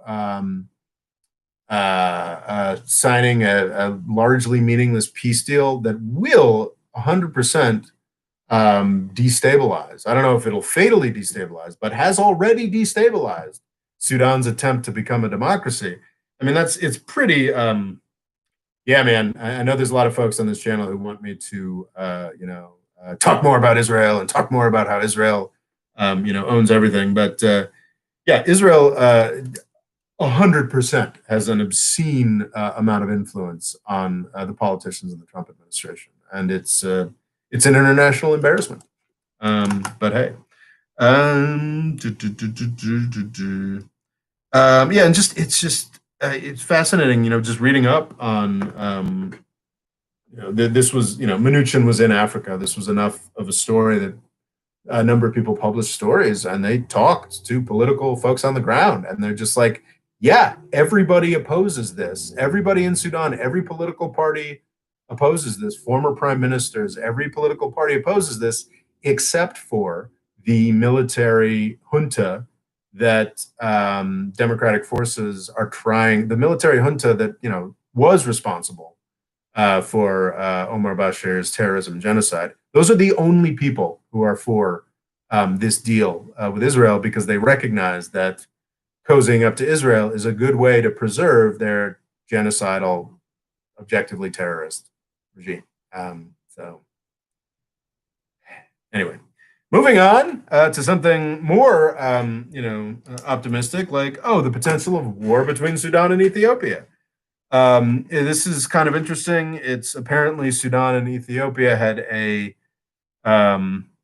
sort of a real indication of just how the sort of Ethiopia and Sudan and Eritrea a little less so because it's so small, but also, I mean, and Somalia for sure. These countries that's sort of a mosaic of traditional lands that are bisected. I mean, it's a cliche, but is true. Just sort of bisected by international borders that aren't particularly logical. Apparently, they're the Amhara grouping in Ethiopia has a long-term interest in officially Sudanese land. The Sudanese and Ethiopian governments had no real problem with it for a very long period of time. And because of the tensions that are, it's sort of, it's officially Sudanese military, but they would allow Amhara to come in and, do whatever they needed or wanted. And because of the Ethiopian/Eritrean invasion of the Ethiopian province of Tigray, which seems to have been largely successful in pushing the old Tigrayan leadership that, to a degree, used to run the country. They've pushed them out of the main towns of the Tigray region, but are now engaging in a progressively more and more horrific guerrilla war. We've got tens of thousands of refugees streaming into Sudan, and that has destabilized this sort of Ethiopian Amhara, claimed region in Sudan. And there have been clashes between Sudanese and Ethiopian military forces, which gets a really big yikes from me, like a big yikes from me. So yeah, that's not good. I think there's two ways to look at this. Well, there's millions of ways to look at everything, folks. But the problem to my head, I think that if Mexico and the U.S. were killing each other's soldiers on the border, that'd be a big war really quickly. But I think that Sudan and Ethiopia have a tolerance for a level of infraction that's a little higher than the U.S.-Mexico border. I think indicated by the fact that to this point, this Sudanese territory with Ethiopians coming in and taking advantage of it was largely okay to this point. So maybe it'll just be fine. The really horrifying thing. So I've got this sort of theory as a complete non-Ethiopia expert. I have this theory about this Ethiopian central government war against Tigray. I think it's as horrifying as everybody finds it that Abiy Ahmed, the Nobel Prize winner, Peace Prize winner, is doing this. I think it makes political sense for him because what he's doing is he's prosecuting a war against the old boss in Ethiopia, the TPLF, the Tigrayan People's Liberation Front. Is that right? The grouping that used to run Ethiopia to a large degree for 30 years. So this is a good way to get all the other many ethnic groups in Ethiopia rallied behind him. So the unfortunate thing is that it is important, I believe, for Ethiopia and for countries all over the world to develop a more coherent version of nationalism and their sort of common interest. And I think that the horrifying question is that, well, okay, so does Ethiopia decide that fighting, I believe that the Ethiopian government, Abiy Ahmed, has made the decision that fighting the Tigrayans is useful for this election that is now coming up in June 2021. Do they decide for the next election that fighting Sudan is useful? I mean, that's how national identities of the most successful countries in the sort of nation state era, France, Britain, that's how it was established, by fighting each other. Germany became a country by fighting France. And is that how we're going to get, really, is that the next step of knitting Ethiopia and Sudan together? I mean, that's a strategy that can work. Is war between Ethiopia and Sudan? That would be tremendously sad. And it's a strategy that can work. It's also a strategy that can fail miserably, as Somalia indicates. I believe, when was the Ogaden War? Was it the 70s? 70s, yeah, I think it was the 70s. The Ogaden War, it probably would have been in the 70s because they wanted to take advantage of the Derg. Somalia, which was a unified country, took advantage of, I believe, the fall of Haile Selassie, or maybe it was a number of years after, to invade Ethiopia, because there is a large Somali populated part of Ethiopia, used that opportunity to invade, lost that war, and eventually fell apart, which obviously a lot of other things happened to make that happen. But the sort of war as a tool of national consolidation can worked dramatically well for a lot of countries in Europe. But for countries in the Horn of Africa, it has backfired spectacularly. So yeah, that's very worrying. Okay, questions. Oh wow, gosh, there's a whole. I've missed so many. I apologize. Farzam says, I personally witnessed the Green Movement. It was a tipping point for sure. I mean, Farzam, is it fair the way that I tend to characterize the Green Movement is that it probably wouldn't have happened if Bush was still president, if the U.S. was still actively about confronting Iran, as it was for most of the Obama administration and has been for all of the Trump and Bush administrations. I mean, is that fair, Farzam, would you say, to say that, like, Obama had Obama's brief year or two of letting up on Iran led to the Green Movement? Is that a fair conclusion? Because I say it a lot. Mert Mufti says, great point, Rob, re Iran. I think there's a lot of truth in that. Well, thank you, Mert. That's kind of you to say. Gilad says, Netanyahu condemned mob attack. Well, great. That's awesome. I'm glad that the Israeli prime minister condemned an attack on the U.S. Congress. Allies. His election enemy is the reinfection rate. Yeah, I think that's probably true, that Netanyahu's election enemy is the reinfection rate. And better hope that the vaccine doesn't make you grow a third arm, because I think most Israelis are getting it. And Netanyahu also wants to align himself with Biden. I think that's very true. What's interesting, though, is I think the reason that, Netanyahu and Saudi Arabia are super interested in buttering up Biden and getting more on his side. But the reason they want to do that is because they desperately want to kill one of Biden's main expressed foreign policy priorities, which is getting back into the Iran nuclear deal. So I do question the degree to which they're really trying to get on Biden's side.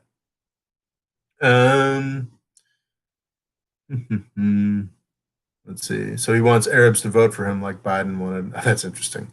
He's arguing that Netanyahu also wants the Arab vote, like Biden wanted the black vote. That is interesting.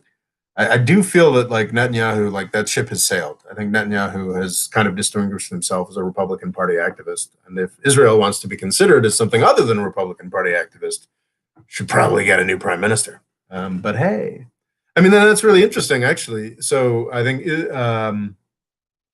Israel, tell me a lot if this makes sense. Israel has famously had what, 3 or 4 already? At least 2 or 3 freaking elections over the past year or two. And Netanyahu in every one of them has, whether through, I think, thin margins of victory or just the impossibility in the complex Israeli parliamentary system of putting together a coalition other than Netanyahu, has managed to just sort of skate through on the skin of his teeth like 3 or 4 times. What's interesting about this upcoming Israeli election is that it's the first election where Donald Trump won't be president. And I think, I mean, if Israeli voters vote strategically, is that going to move enough people who are going to be like, wait a second, Netanyahu's U.S. political party isn't in power anymore. And he's really offended the Democrats over and over. The way he treated the first black president, the way he treated the first black president's big policy priorities. So I wonder, is that going to be enough to shift this election against Netanyahu? That seems plausible, frankly. But Gilad can speak to that, maybe. Mert says, hence the aggressive vaccination schedule, perhaps in Israel. And Gilad says, yes. Gilad says he also wants to align himself with Biden now, so he gets more black vote. Okay, Mert says, yes, I think that part is clear. Smiley face. He is shifting a bit to seem to be more aligned with the Dems. Black Metal Silly says, sorry for coming to the party in the middle and jumping off directly in a complete off-topic and personal question. Rob, as you said that you've been nerdy in your youth and coming from a Republican conservative background, have you happened to play Fortress America board game in your youth? I have not. I am not familiar with the Fortress America board game. Or have you played it in your adulthood? If not, it could be a silly board game of which theme you might find interesting, especially since the next focus will be on U.S. empire. Hopefully this question won't derail the conversation otherwise too much. No, I mean, I'm happy to talk about board games.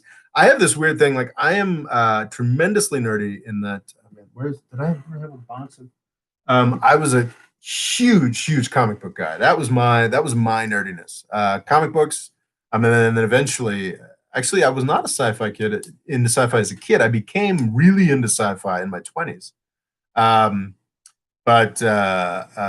Yeah, sort of comic books, later trending to history, science fiction, that sort of thing. I've never been much for gaming. I don't know what it is. I think I played chess with my dad as a kid. I think I was a very nerdy guy, but I was also a full-blown alcoholic, almost from my first drink at the age of 14.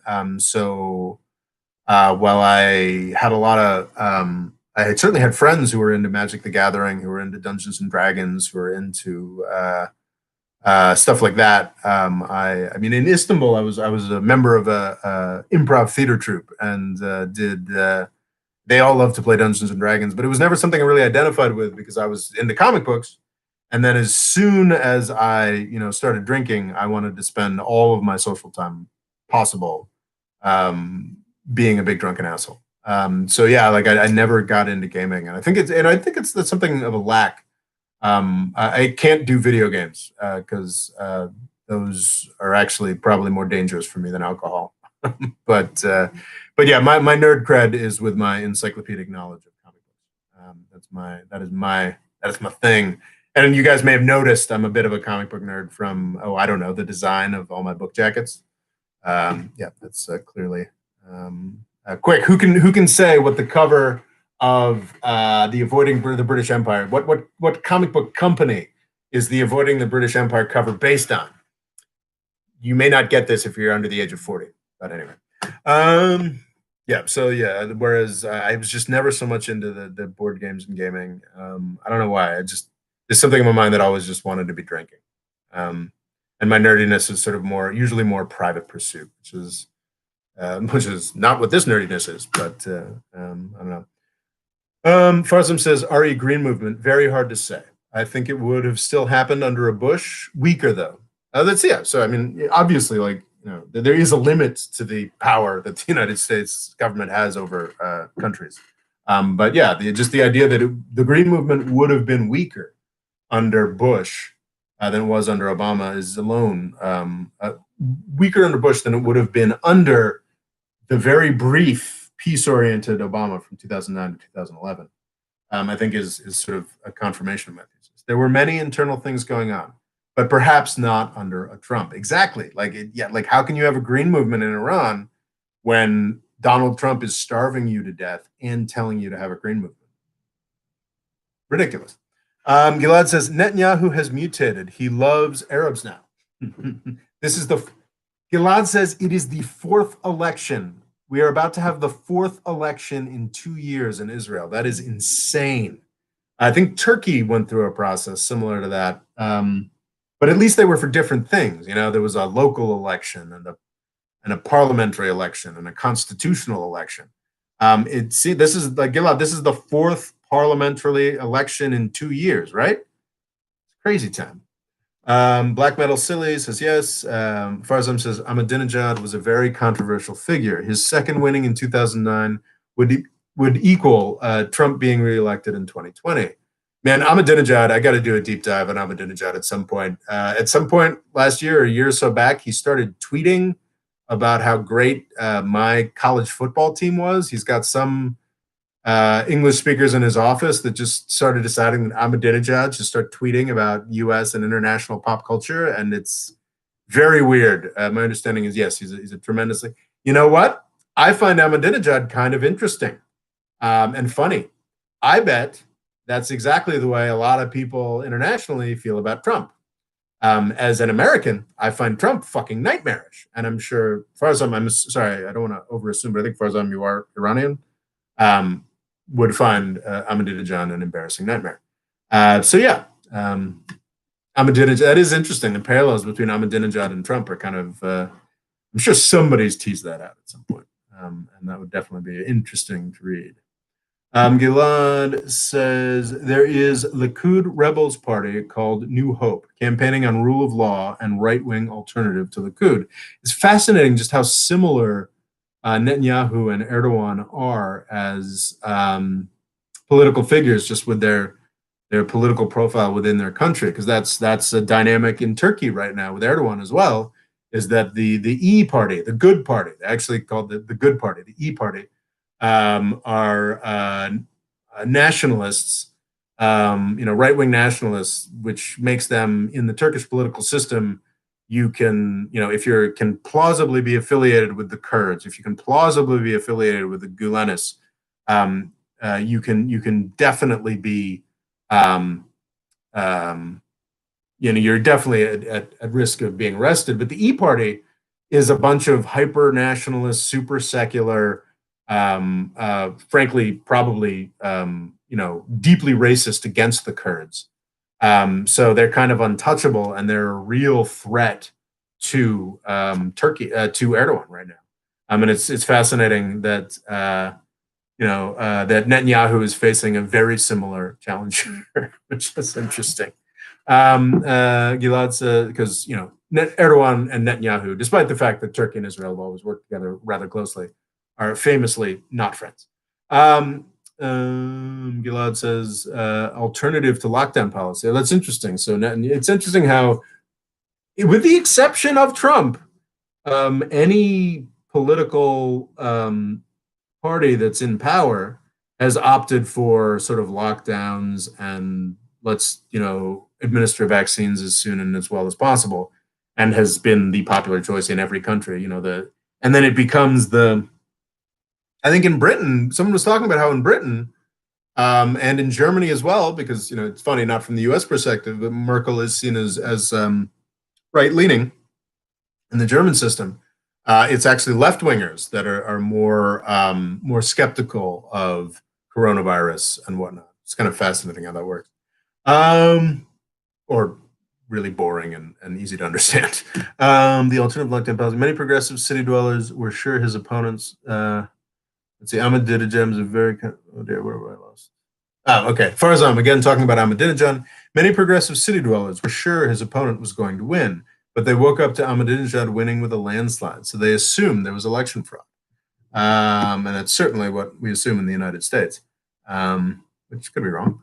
There are now 9 left-wing parties in Israel that get a lot of votes in the polls, but only 4 of them pass the threshold. The threshold. I remember that from Turkey.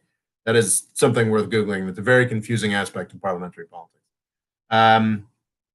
Ahmadinejad Farzam says Ahmadinejad is a character for sure. His English has improved recently, drastically, unfortunately.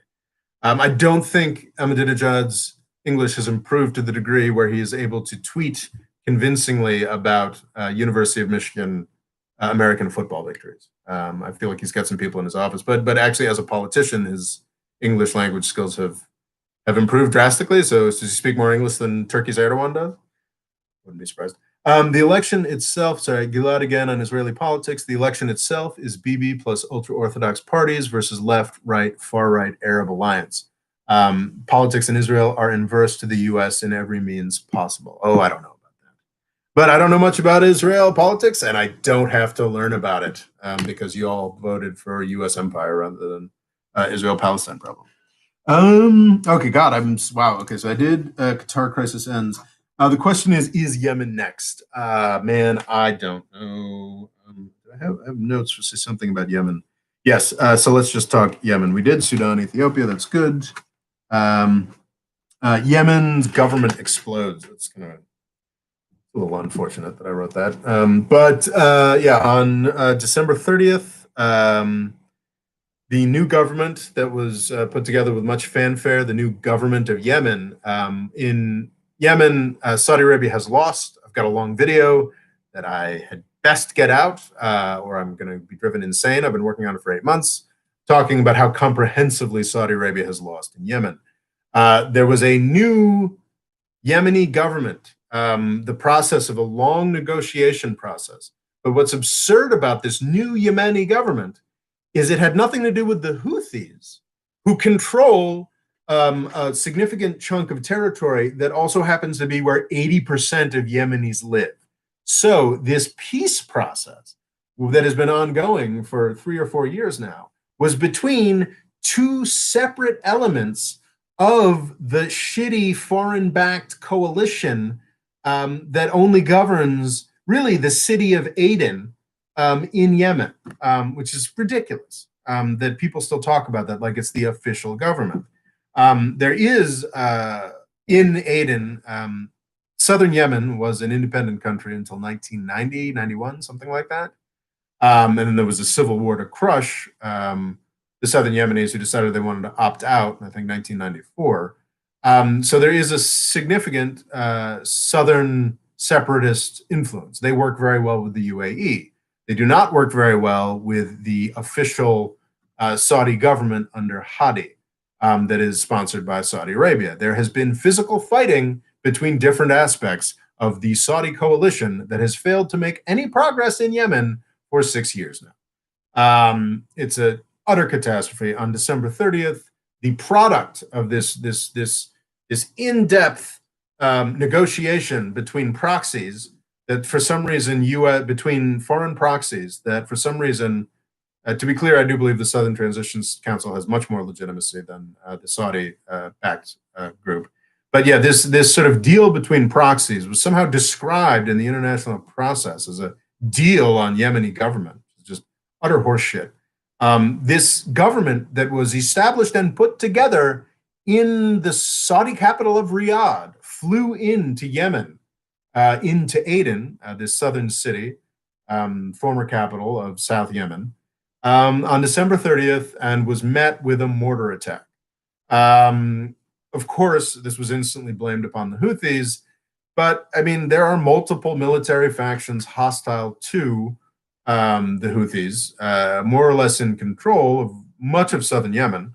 The battle lines are quite far away. It's entirely plausible that the mortar attack that greeted the new government imported from Riyadh, came from the Houthis, but it's also entirely plausible that it came from some disaffected faction within the official government that is been imposed on Yemen by Saudi Arabia and the United Arab Emirates.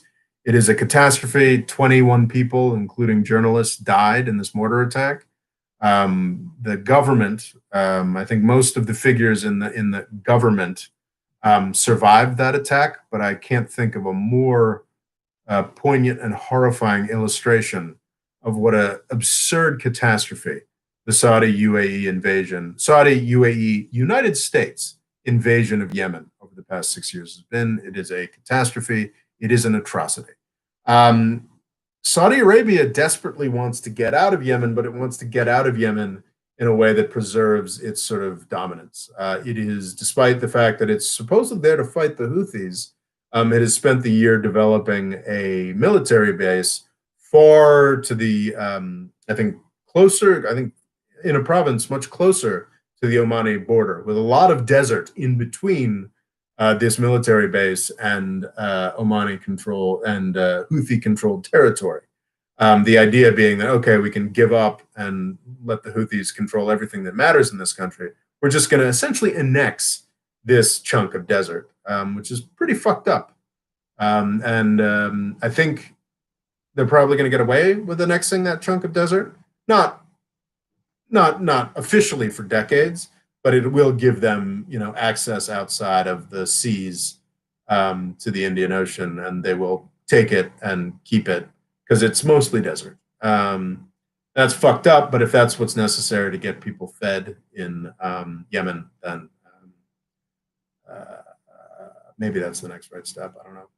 Or maybe they'll just control it until the Saudi government collapses, and then the Yemeni government will be able to move right back into its officially controlled territory. Sort of an Azerbaijan-Armenia situation. Who knows? But yeah, I don't think Saudi Arabia is going to be eager to be humiliated over Yemen. So maybe, who knows? Maybe that base will give them something to hold on to. Regardless, it's a tragedy that needs to be resolved. Let's see if Biden can do it.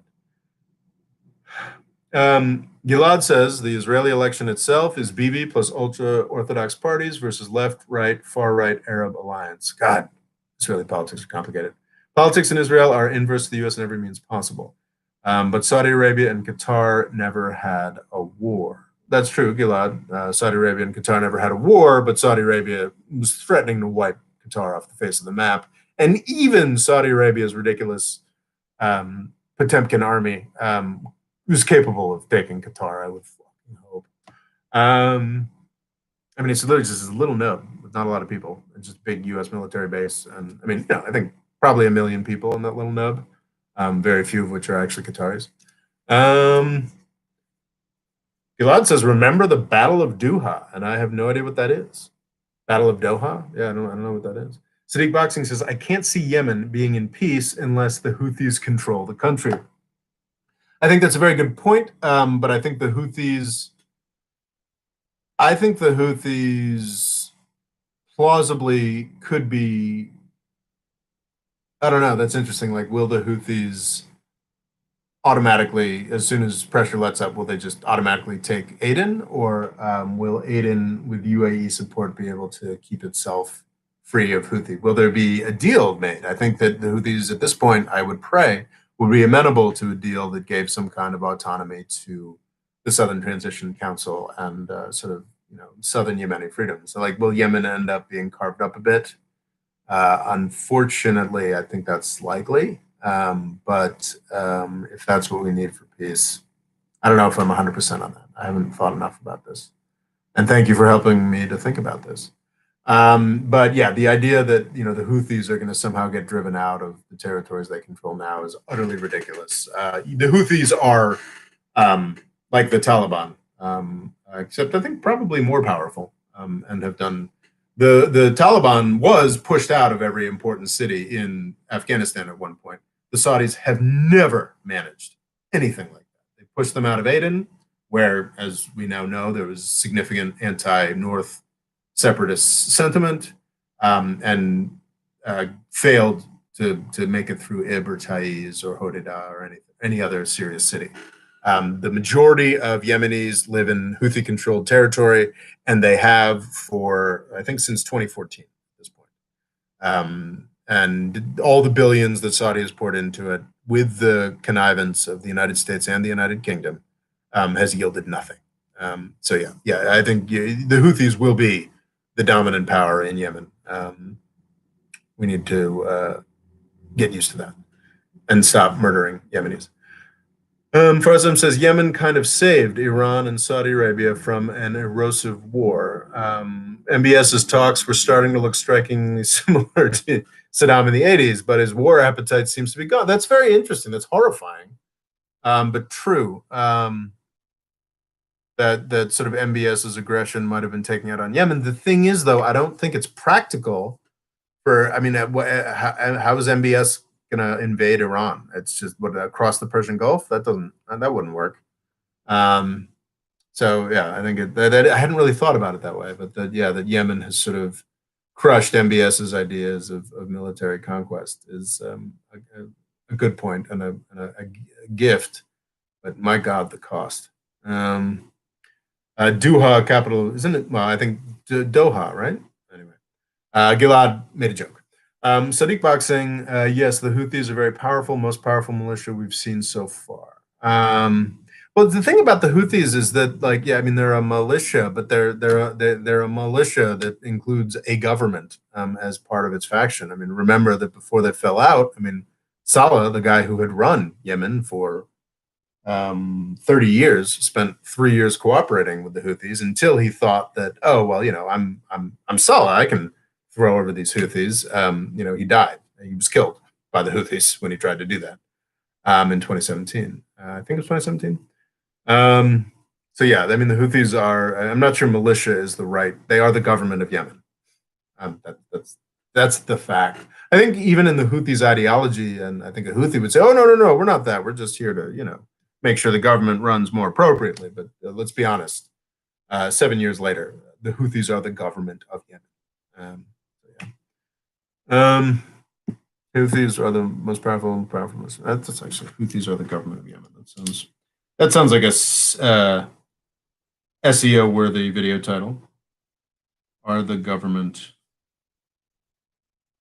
of Yemen. Okay.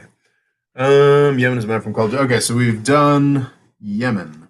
Libya's political deadlock, economic progress. I think somebody asked about the Yemen Stabilization Act, which is a piece of U.S. legislation that has not been put forward yet, has not been enacted yet. And I glanced at it, and what it was is basically the U.S. trying to block any arms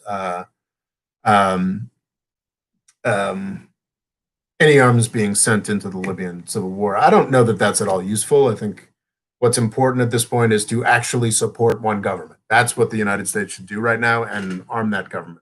I think that if this Libya Stabilization Act that banned any transit of weapons to Libya were enacted, what it would mean, practically speaking, is that Turkey would be penalized in new ways, and the Egyptians, Saudis, UAE, Emiratis, and others that have been clandestinely supporting Haftar, the rebel strongman in the east, would be able to continue their activities while cutting off the the more openly Turkish-sponsored and United Nations-sponsored government of Yemen. So yeah, I would not be a fan of that development. So I'm not a big fan of Libya Stabilization Act. What's happening right now is that there's been a ceasefire. There's been an election proclaimed for the end of 2021. I'll believe it when I see it. And I think my main and the oil has started flowing again. There's now 1 million barrels of oil a day flowing out of Yemen. Wait, sorry, out of Libya. It's been 2 hours and I'm halfway through the list. I'm going to start going into lightning round now. But yeah, so Libya, I think my same impression is that what needs to happen is the government of national accord, the UN-sponsored Turkish-sponsored government needs, and that has always controlled the vast majority of the population of Libya, needs to demonstrate that it is a real government worthy of support and can provide benefits, elections maybe, or just basic functioning and competence to the Libyan people. That's a thing that needs to happen. And that's, I think, the move forward for Libya. I don't think Haftar is going to let himself be negotiated out of existence. I don't think there's a military solution to Haftar. I think the solution to Haftar is a improved governance on the part of his rivals. I think that the UN is working towards that to some degree. I think it would be fantastic if the Biden administration stepped up its support. So that's what I got to say about Libya. Brett McGurk. Might have been the thing that I researched the most for this, because Brett McGurk's an interesting figure. The Turks hate Brett McGurk, I think for very good reason. In Turkey, Brett McGurk is known as the guy who shifted U.S. policy to be more explicitly in favor of the Syrian Democratic Forces, or the YPG, or as Turkey knows them, the PKK. The group of Syrian Kurdish militias that are affiliated with a terror group associated with 30 to 40,000 deaths in Turkey over the past 40 years, a U.S. listed terror group. Brett McGurk is known as the face of U.S. policy that became more friendly to the Kurds, that the Turks see as terrorists. So Brett McGurk is not popular, and his approval not popular in Turkey, and his approval by the Biden government is, or his inclusion in the Biden government. I think he's going to be maybe the guy in charge of the Middle East on the National Security Council or something. I believe that is that's a problem for the Turks, is being seen as a problem for the Turks, is being seen as an indicator of how little Turkish interests matter in Washington, D.C. now. But I'm less interested in that than the way that Brett McGurk is viewed in the United States. Brett McGurk is viewed in the United States, I think, extraordinarily positively among a lot of people who I think are smart. A lot of people who are invested in Syrian policy, who invested in Syrian policies that I don't think are smart. And Brett McGurk it's an interesting figure. He's sort of like an Erwin Rommel figure. You know, he's someone who has, in the name of a deeply discredited and pernicious and damaging to the world cause, he's seen as someone who gets things done. And I think that his willingness to work with the Kurds are very popular in a weirdly wide range of U.S. circles, from crazy leftists because they're very communist to every defense manufacturer, to humanitarian types who humanitarian intervention types. Everybody fucking loves the Kurds, despite the fact that they're aligned with a terrorist group against one of our bigger and more important and more heavily armed allies. Everybody loves the Kurds. And I get it. It makes for compelling stories. Look at these bands of women going against these nasty, nasty, nasty terrorists. So if you considered the Islamic State a real threat to the United States, a real danger, a real problem, then Brett McGurk was a hero. He's the guy who came in. I mean, his name is Brett McGurk. He came in. He was happy to go on the ground. He cut through that Gordian knot and said, screw it. We're serious about the Islamic State. We're gonna work with who we're gonna work with. We're gonna wipe these fuckers out. And for brilliant journalists in Istanbul during this period of time, who had lost friends to the Islamic State, probably the only class of Americans anywhere in the world who lost friends to the Islamic State, and development workers as well. This guy was, he's getting things done. Hell's yeah, and he, has a sort of glow about him. And that's if you believe and he worked, he was a Republican. I mean, the dude, I actually looked him up on Wikipedia. Brett McGurk clerked for William Rehnquist, the Nixon appointed conservative head of the Supreme Court prior to Roberts. Dude's a Republican. Maybe not anymore officially. I think there are a lot of national security oriented Republicans who've signed up their Republican Party membership. But yeah, this dude worked for Bush primarily, and then distinguished himself as being. It's real easy to distinguish yourself in the Bush era occupation of Iraq. Like if you're not a fucking moron who's there for profit exclusively, he became known as someone who was worthwhile. He was brought back. I think he stayed with, into the Obama years, went and did something else for a minute or two, and then was brought back, and is now and left in a huff in 2018 when we were being insufficiently deferential to our terrorist, the heroic Kurds affiliated with terrorists inimical to the existence of the Turkish state, left in a huff. So, this is a guy who's really, you can see why, from the U.S. perspective, you can see why he was, this is kind of like a Mattis figure, kind of like, this is an action hero. Now, if you believe that the Islamic State was a real serious threat to the United States, then I can see looking at Brett McGurk that way.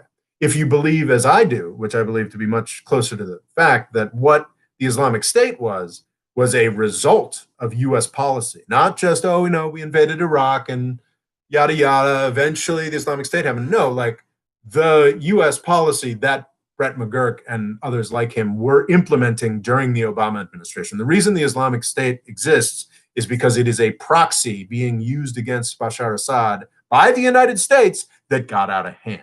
So if you believe, like I do, that the Islamic State never really presented any kind of serious threat to the United States, and is actually a aspect of U.S. policy that got out of hand, it's kind of hard to be idolizing the U.S. policy building guy who managed to effectively do a little bit of cleanup. So yeah, it's nice, as empires fall or decline, that there are some people who seem kind of savvy and are capable of doing distinct tasks. But the fact that this guy was capable of cleaning up one mess and creating I would argue, infinitely more challenging and dangerous mess with Turkey by cozying up to terrorists that are against Turkey, I find it, I don't see the attraction. So that's what I want to say about Brett McGurk, but I think it's kind of an important thing. There were other appointments that were really tremendously irritating, would be one of them. Victoria Nuland has a spot in the Biden administration, which is just fucking mind-blowing. Victoria Nuland is the most famous face of destroying Ukraine. It's already, there are phone recordings of her coordinating the political opposition to Yakunovich, engaging in, these are just the phone records we have, of politically involved in the coup that overthrew the democratically elected leader of Ukraine. It'd be one thing, it'd be a wrong thing and a dumb thing and an anti-US principles thing if it had worked, but it didn't work. It led to the dismemberment of Ukraine and the deaths of 10,000 fucking people. And Biden thinks that Victoria Nuland is a good person to hire and put in his cabinet. What I didn't notice that day is that also the same day, and I think Biden's appointments are doing like this. It's sort of like, I'm going to be all things to all people. I'm going to put, every aspect of the democratic, even beyond democratic positioning on foreign policy. I'm going to try to put everybody. I'm not going to hire Bernie's guy. Of course, I'm not going to hire Bernie's guy. What are you fucking kidding me? He did hire. I believe it was a woman who was very prominent in forming Elizabeth Warren's slightly more progressive and more restraint-oriented foreign policy. And the important one and he really did this in a 1-2 punch. Like, okay, I'm going to hire Victoria Nuland, who's, by the way, married to Robert Kagan, who is like one of the principal neoconservative propagandists. Like, it's insane. Like it just she's nominally a Democratic affiliated person, but is just a symbol of like the Washington D.C. consensus to destroy the world in service to defense companies. It's very irritating. But also Wendy Sherman, who led an aspect of the negotiation of the Iran nuclear deal. So he's sort of doing this, that, and that. We're not going to know what actually matters, what this is actually going to look like until we see how foreign policy works. Every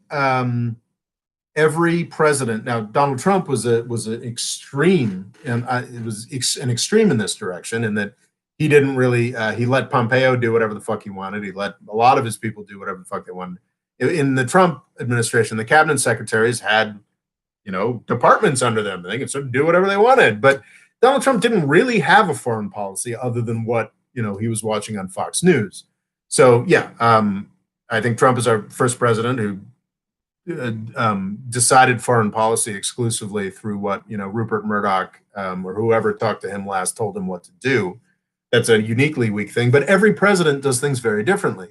Barack Obama famously relied very heavily, especially in the later years after he'd quite rightly decided that Hillary Clinton and all the usual Washington, D.C. people were going to lead him into nothing but disasters like Libya and Syria. He quite famously relied very heavily on some like underqualified speechwriter, I think, first, like Ben Rhodes, and they sort of formed U.S. foreign policy and the political selling of it. That was sort of, that was the U.S. foreign policy team for the latter parts of, because the U.S. infrastructure, we've got layers of stuff, and it's never, you never know with a given policy or a given president where the important layers of this stuff are going to be.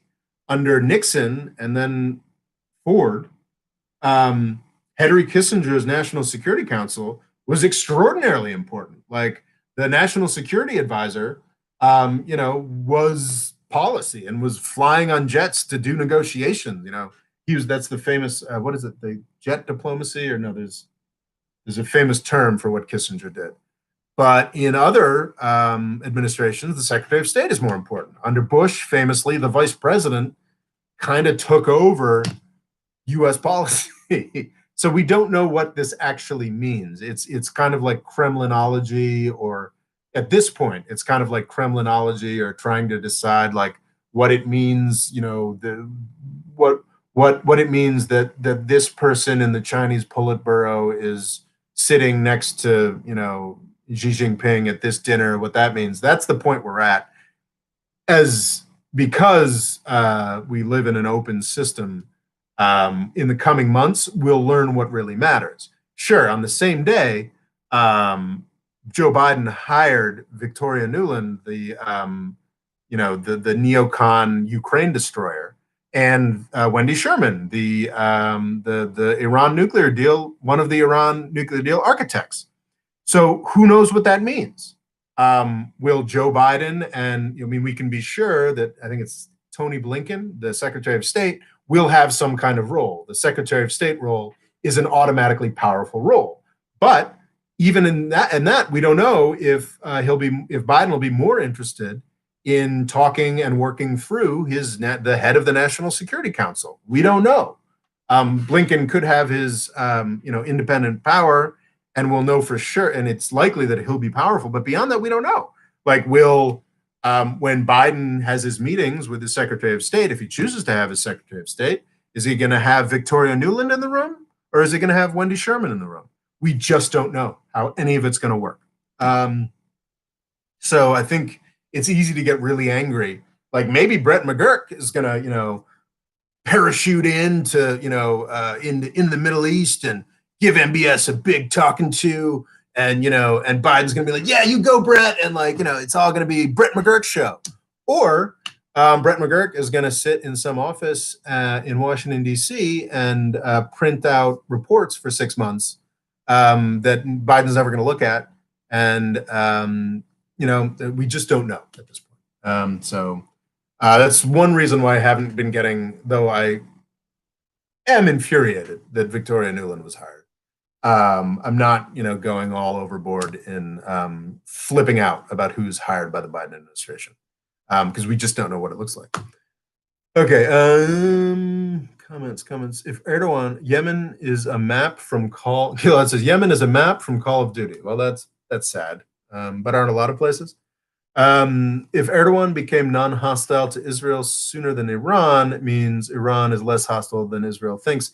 I mean, Gilad, you know that like Erdogan's hostility to Israel is nothing compared to. I mean, Iran has backs militant groups that are anti-Israel. Like, I don't think there's been. I mean, when was the last time there was a flight between Tehran or Tel Aviv? 1979.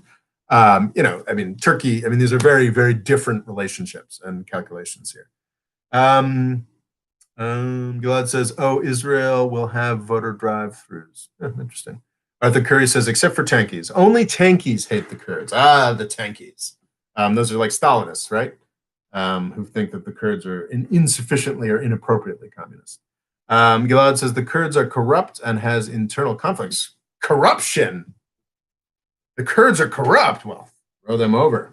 I mean, everybody's corrupt. Farzam says the Kurdish nationalist leaders seem to always prematurely trust anyone who promises them sovereignty. I think this trend has been going on since the Safavid Ottoman era. That may very well be true, Farzam. Yeah, Kurds tend to get betrayed. Okay, we've done Libya. We've done McGurk. We've done, Turkey abandoning Uyghurs. This is something that is a little, it's very hard to say, and it's something that needs to be reporting on. I think there are a lot of folks who have noted that Erdogan is a lot less vehement in his condemnation of what is happening in Xinjiang.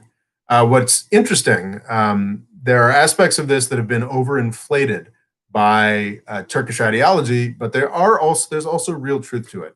That a significant stream of Turkish history, modern Turkey, in the geography with the flag of modern Turkey, has been over the course of mostly 1,000 years ago a real Turkic influence.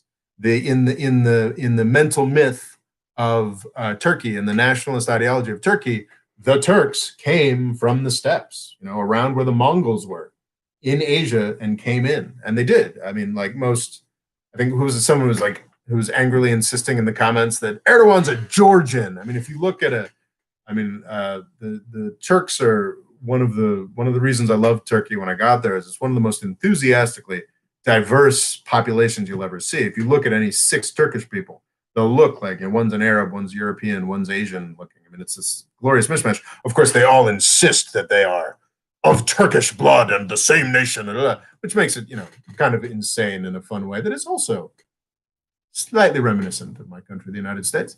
But a part of that mythology is that we are all Turks and we are all associated. So one of the names for one of the sort of nationalist groups, I don't know if this is more, I think generally resistance in Uyghur territories is a little more, what's the word, a little more Islamist focused at this point. But historically it was East Turkestan and they were a Turkic people. And I'm sure there are elements of the Uyghur language that, it gets further and further away from modern Turkish. You go to Azerbaijan, with my meager Turkish reading skills, I can mostly read Azeri easily. Of course, you go further, I think some of them still use Cyrillic rather than Latin characters, but the languages as you get further and further, of course, changes more and more. But East Turkestan, it is a Turkic people. Turkey, stands up for them. You can't get a lot of, there's not a lot of wide varieties of ethnic food in Turkey, but there was a range of extraordinary Uyghur restaurants when I was there between 2011 and 2016. So it was a real lasting connection, and Turkey in its foreign policy, not, rarely particularly vociferously, was always, oh yes, of course we stand up for our Turkish brothers in Xinjiang province, or East Turkestan as we call it. And I think there was a little bit of that as revelations started coming out of the cultural genocide, maybe genocide, that's going on in Xinjiang province. And The understanding is that he's really stepped back from that and has now signed an extradition treaty with China, which would argue that, I mean, I don't think there's going to be wholesale putting Uyghurs on a train to China. But yeah, maybe Turks, maybe the Uyghur dissidents who get too loud in Turkey can be shipped back to China. Um, you know, I think with the general tenor of U.S. politics towards Turkey, as soon as that happens, we'll hear about that a lot. So I think it's a little early to say that Turkey has betrayed the Uyghurs to China. I'd need to see some real instances of like, yep, this is Abdul. He talked some shit about China, and now he's disappeared, and we're pretty confident he's in a Chinese grave. Because I think that if that actually happens, we'd hear about it. I could be wrong about that. It's something I probably need to look into a little more. Turkey abandoning Uyghurs. Taiwan invasion, if not now, not this decade, unless Iran war. This is something that's a little controversial. I think I might finally, after hemming and hawing about it for years, I think I might do a Taiwan video on Tuesday. We'll see. Well, I should probably figure that out pretty soon. And I've got a lot of other stuff to do. Anyway, maybe I'll just give up and do a 10-minute blather about something and come up with a Taiwan video later on in the week. We'll see. But basically, so there's a lot of people who are really invested in the idea that China threatens Taiwan. I mean, China does threaten Taiwan openly and angrily all the time. But there are people who, after years of really being fairly confident, well, the Chinese can't do this, because of technological changes, they're like, oh no, wait, they could really do this, and it's a present threat. It's something that could totally happen now. And I don't think that's true for reasons that I think, lay out in this video. But I do, and I've always been someone who's like, I'm kind of happy with the Taiwan status quo. I see both the Taiwanese and the Chinese positions here. So it's probably just better, nobody acknowledges anything, and we all just sort of, coast, just sort of keep doing what we're doing. Like, let's not rock the boat. I am getting a little more interested in rocking the boat after the last 4 years of China proving itself to, failing to rise to the Trump challenge so comprehensively. If China had actually, done what really I think most of the world was crying out for, and attempted to be the more positive, sane leadership in contrast to Trump, the more sane leadership of the world. If that had happened, I believe that I mean, I would still want things to be ambiguous with Taiwan, but I wouldn't have turned against him. Now I'm leaning towards Taiwan a lot more. I mean, the Xinjiang thing, the trying to intimidate Australia thing, this sort of thing. So I'm less. I think it's an issue. I think Taiwanese freedom should be preserved. And I'm becoming a lot more interested in doing a more serious analysis of what that would mean. So, but people are saying, like, it could happen any day now. We need to be alert. We need to give Boeing another $1 trillion to make sure this doesn't happen. And, okay, if Taiwan is in imminent danger, over the next 2 weeks, the United States government is basically leadership. It's an interregnum, I think is the term, where we're just, I mean, Trump is still there. He's not doing much. Pompeo is running around the world actively trying to piss off China. I mean, the UN ambassador, the U.S. ambassador to the United Nations, I believe, is visiting Taiwan officially right now, which is traditionally would be seen as a tremendous provocation to the Chinese. So yeah, the U.S., I mean, you've got most of Congress saying we don't want the president to have control over the military. And at the same time, the U.S., diplomat, I don't know, I think the UN ambassador is technically its own cabinet position, or it might not be. I think it goes back and forth. I think, but I think with the connivance of Pompeo and the State Department, you've got the U.S. Consciously pissing in China's face while it doesn't have a military. So if Taiwan isn't invaded by China over the next 2 weeks, I think you can safely assume that it's not going to be invaded by China for at least 3 or 4 years, and probably not this decade. Because if it's not happening now, when the U.S. is uniquely hand off the tiller, I feel like the Chinese government believes that it's not something it could win currently. So yeah, well, that was interesting. I could be well, no, I'm not saying no. This is a testable proposition. If China invades Taiwan in the next 2 weeks, then I have been underestimating the threat to Taiwan. If they do not, then everybody has been overestimating the current Chinese threat to Taiwan. The Iran deal chances, I think I talked about that a little more. I mean, we don't know. I obviously would like the Iran deal. I think it is a fantastic thing to get back into. We should do it as soon as possible.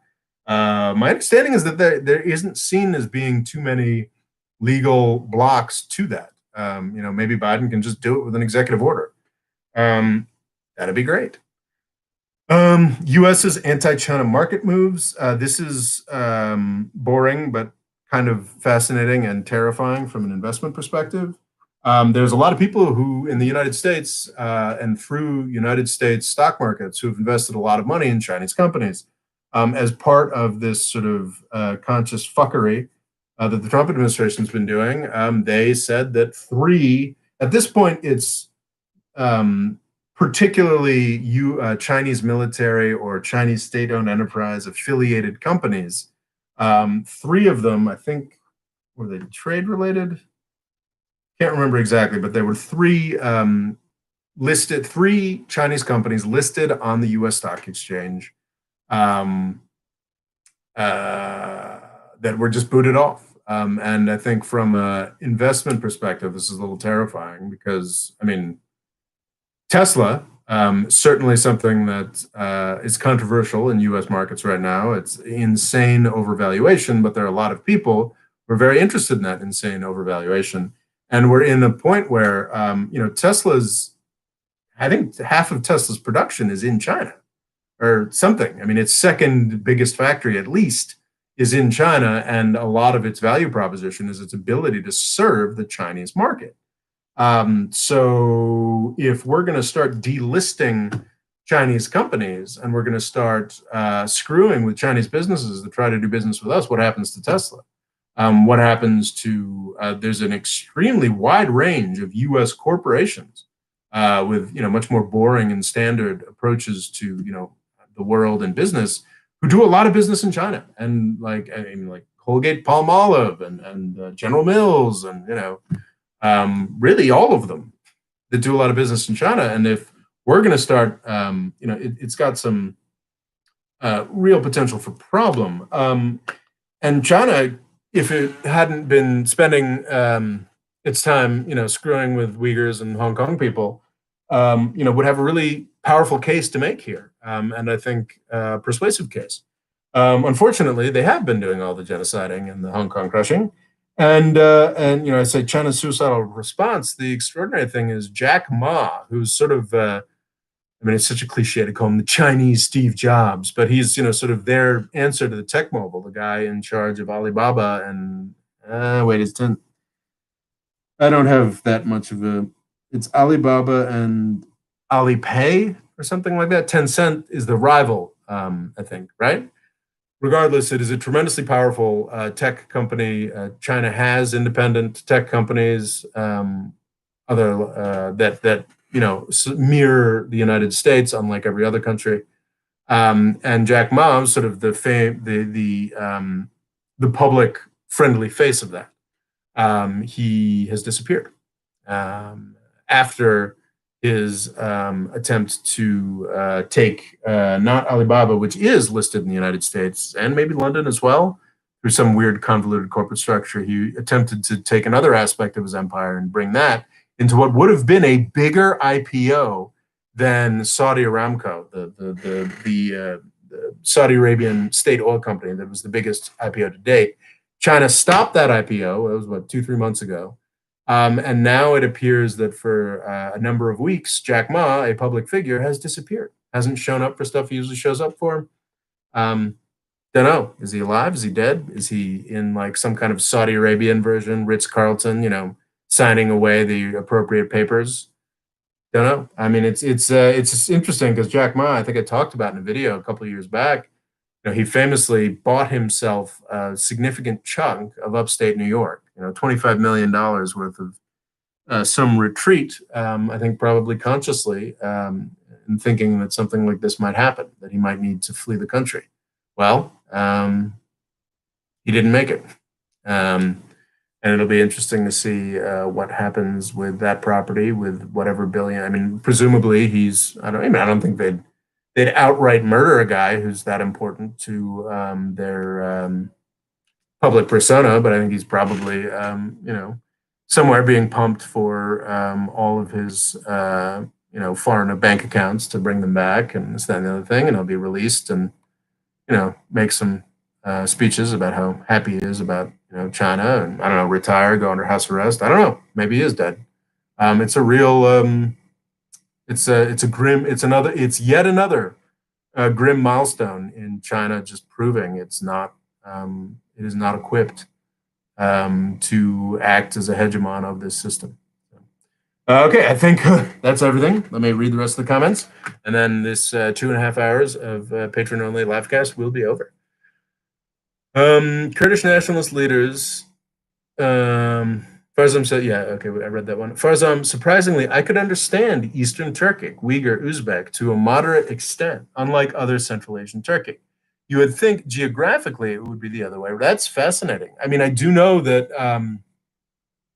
there were there was a period, I want to say the 20s, 30s, early 20th century. I don't know exactly what the time frame was, where Xinjiang, the longest period of time of unbroken, stable control of Xinjiang province by the Taiwanese government is under the Chinese Communist Party. I researched that once. I'm sure there are many who would dispute that, but I think that's really the case. And certainly with all of the aspects of totalitarian control that things like electricity and modern military equipment and everything else brings, then yes, this is the most solid control of Xinjiang province over the past 70 years that China has ever had.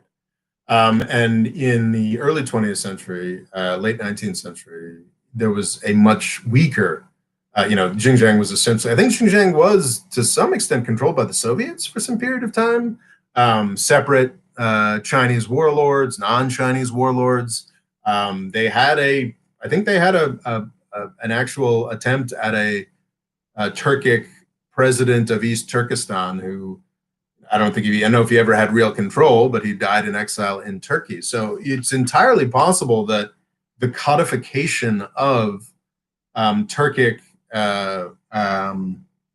in the Uyghur realms came under the influence of Turkey, and would therefore, when the language was written down and put into whatever modern character system it was used, was under the influence of maybe late Ottoman or early Turkish Republic people. So that would be a reason why perhaps you would understand that version of a Turkic language more than you would understand the intervening Central Asian countries, the other stands. That is freaking fascinating, Farzam, and that's obviously a theory I've built on. Elaborate theory I've built up on your hunch, but that's a fascinating difference that's worth thinking about. Mert Miftia says, I speak Turkish. Azeri Turkish is so easy to understand. Uzbek to a larger extent, but unsure about the rest of the area. Farzam says, makes sense, Mert. The Baku Azeri is getting closer to Turkish than Iranian Azeri. Must be because they watch a lot of Turkish TV as their own. Interesting. I mean, this stuff is constantly changing. And it really can change according to political orientations. Uyghur Chinese, Xinjiang province closer to Turkish because Turkey was the only country attempting to influence that and provide resources to help that attempt at sort of cultural literature state formation. And today, the Azeris, which I think as has become talked about a great deal in as the Nagorno-Karabakh thing happened, the fact that there's, what is it, 10, 20, 25, 25% of the Iranian population is Azeri Turkic. And the population of Azeris in Azerbaijan is dividing away from the Azeri Turkic population in Iran because of political affiliations. It's fascinating stuff, and also the way things have always worked. Farzam says, interesting theory about the Uyghur language, Rob. Didn't think of that before. Well, that's what I'm here for. Anyway, thank you all so much for being here. We had 5 folks here the whole time. Do you have any last issues you want me to talk about? Any questions? This is the patrons only live cast. I feel like other than the China-Australia thing, I didn't really, and Gilad's many opinions about Israeli politics that I know nothing about. I feel like I didn't really do enough patron stuff. Anything you guys want me to cover? I'm happy, we're closing in on 2 hours and 40 minutes, but I'm all about providing content for the patrons. So, anything else you guys want to chat about? There's nothing really to pitch. I just want to say, like, I'm excited about the new year. It's interesting. I mean, I think Loga's not here, but he's as panicked about this as I am. I mean, it really does seem like my channel has sort of cratered in viewership. I think some of that is sort of obviously the sort of fundraising aspects that I went through in December, but it's very interesting how a channel performs in the aggregate. The amount of views and subscribers one picks up is very dependent on having videos go viral. So throughout, despite the fact that I had many fewer subscribers, wouldn't have been able to do any kind of, live interaction. You can see, like, my live videos have been steadily escalating in viewership. Obviously, they do better when I'm talking about Turkey or Saudi Arabia, but that's a good indicator of how the actual, like, hardcore audience of this channel has, I believe, always been increasing. You can see that in the number of how comments go up, and that's fantastic. But the actual month-to-month annual traffic of the channel is dependent on the performance of outsized viral videos. And since a policy change in the beginning of 2020 to sort of basically privilege divisive content less when talking about politics and history, YouTube has basically been pushing, you put Saudi Arabia into YouTube, my videos don't come up anymore. CNN's come up, or Fox News has come up, or the Young Turks comes up. More official stuff comes up. So that's really hurt me, and I don't get viral videos anymore. And really, over this past month in December, when I basically just sort of stopped trying in the name of this fundraiser, I mean, it's like I had negative subscriber growth over the past month. That has never happened before. So I do want to sort of do a warning for the patrons. I actually, like, financially, thanks to patronage and how generous folks are on the super chats, like, I think financially the channel, and I'm still selling a fair amount of books, I think financially the channel is in better shape than it's been ever. But in terms of viewership, it is not so great. Because those viral videos, I mean, specifically the everybody's lying about Islam, sorry, not the Saudi Arabia's finished video that has almost 800,000 views now. Like, they just stopped performing. People just eventually stopped. YouTube stopped serving them to people, which, happens. So I think you're going to see probably, especially with thumbnails and titles, and probably with video length as well. Once I am firmly ensconced in a new apartment, I think you're going to see a lot more video length and a lot more clickbait titles and thumbnails. So just wanted to warn you as a heads up. This channel is financially in better shape than it's ever been, and I'm so pleased and proud that I've got, like, a dedicated, I don't think fan base is the appropriate term, supporters, participants, members in this channel, and folks that I see as my digital friends. But yeah, there needs to be more of a focus on on just driving eyeballs to this, because if it's just a couple thousand of us sort of enjoying each other's company, that's great. But like, I would like to drive more eyeballs towards U.S. foreign policy sanity, and that is a goal. So yeah, just wanted to mention that to you folks. Yeah, that was sort of my last thing to say. Nobody else has chimed in. So I will say thank you. Thank you to the 5 folks who have been here. I'm sure there's people dropping on and off. I mean, I think that's pretty high for a patrons only news chat. Always fun to interact, and I am grateful to all the patrons who will be listening to this after the fact. Yeah, this has been great. It's been a lot of fun. It's one of my favorite things to do. Just sort of hot take all over a bunch of stuff instead of trying to be in depth all the time.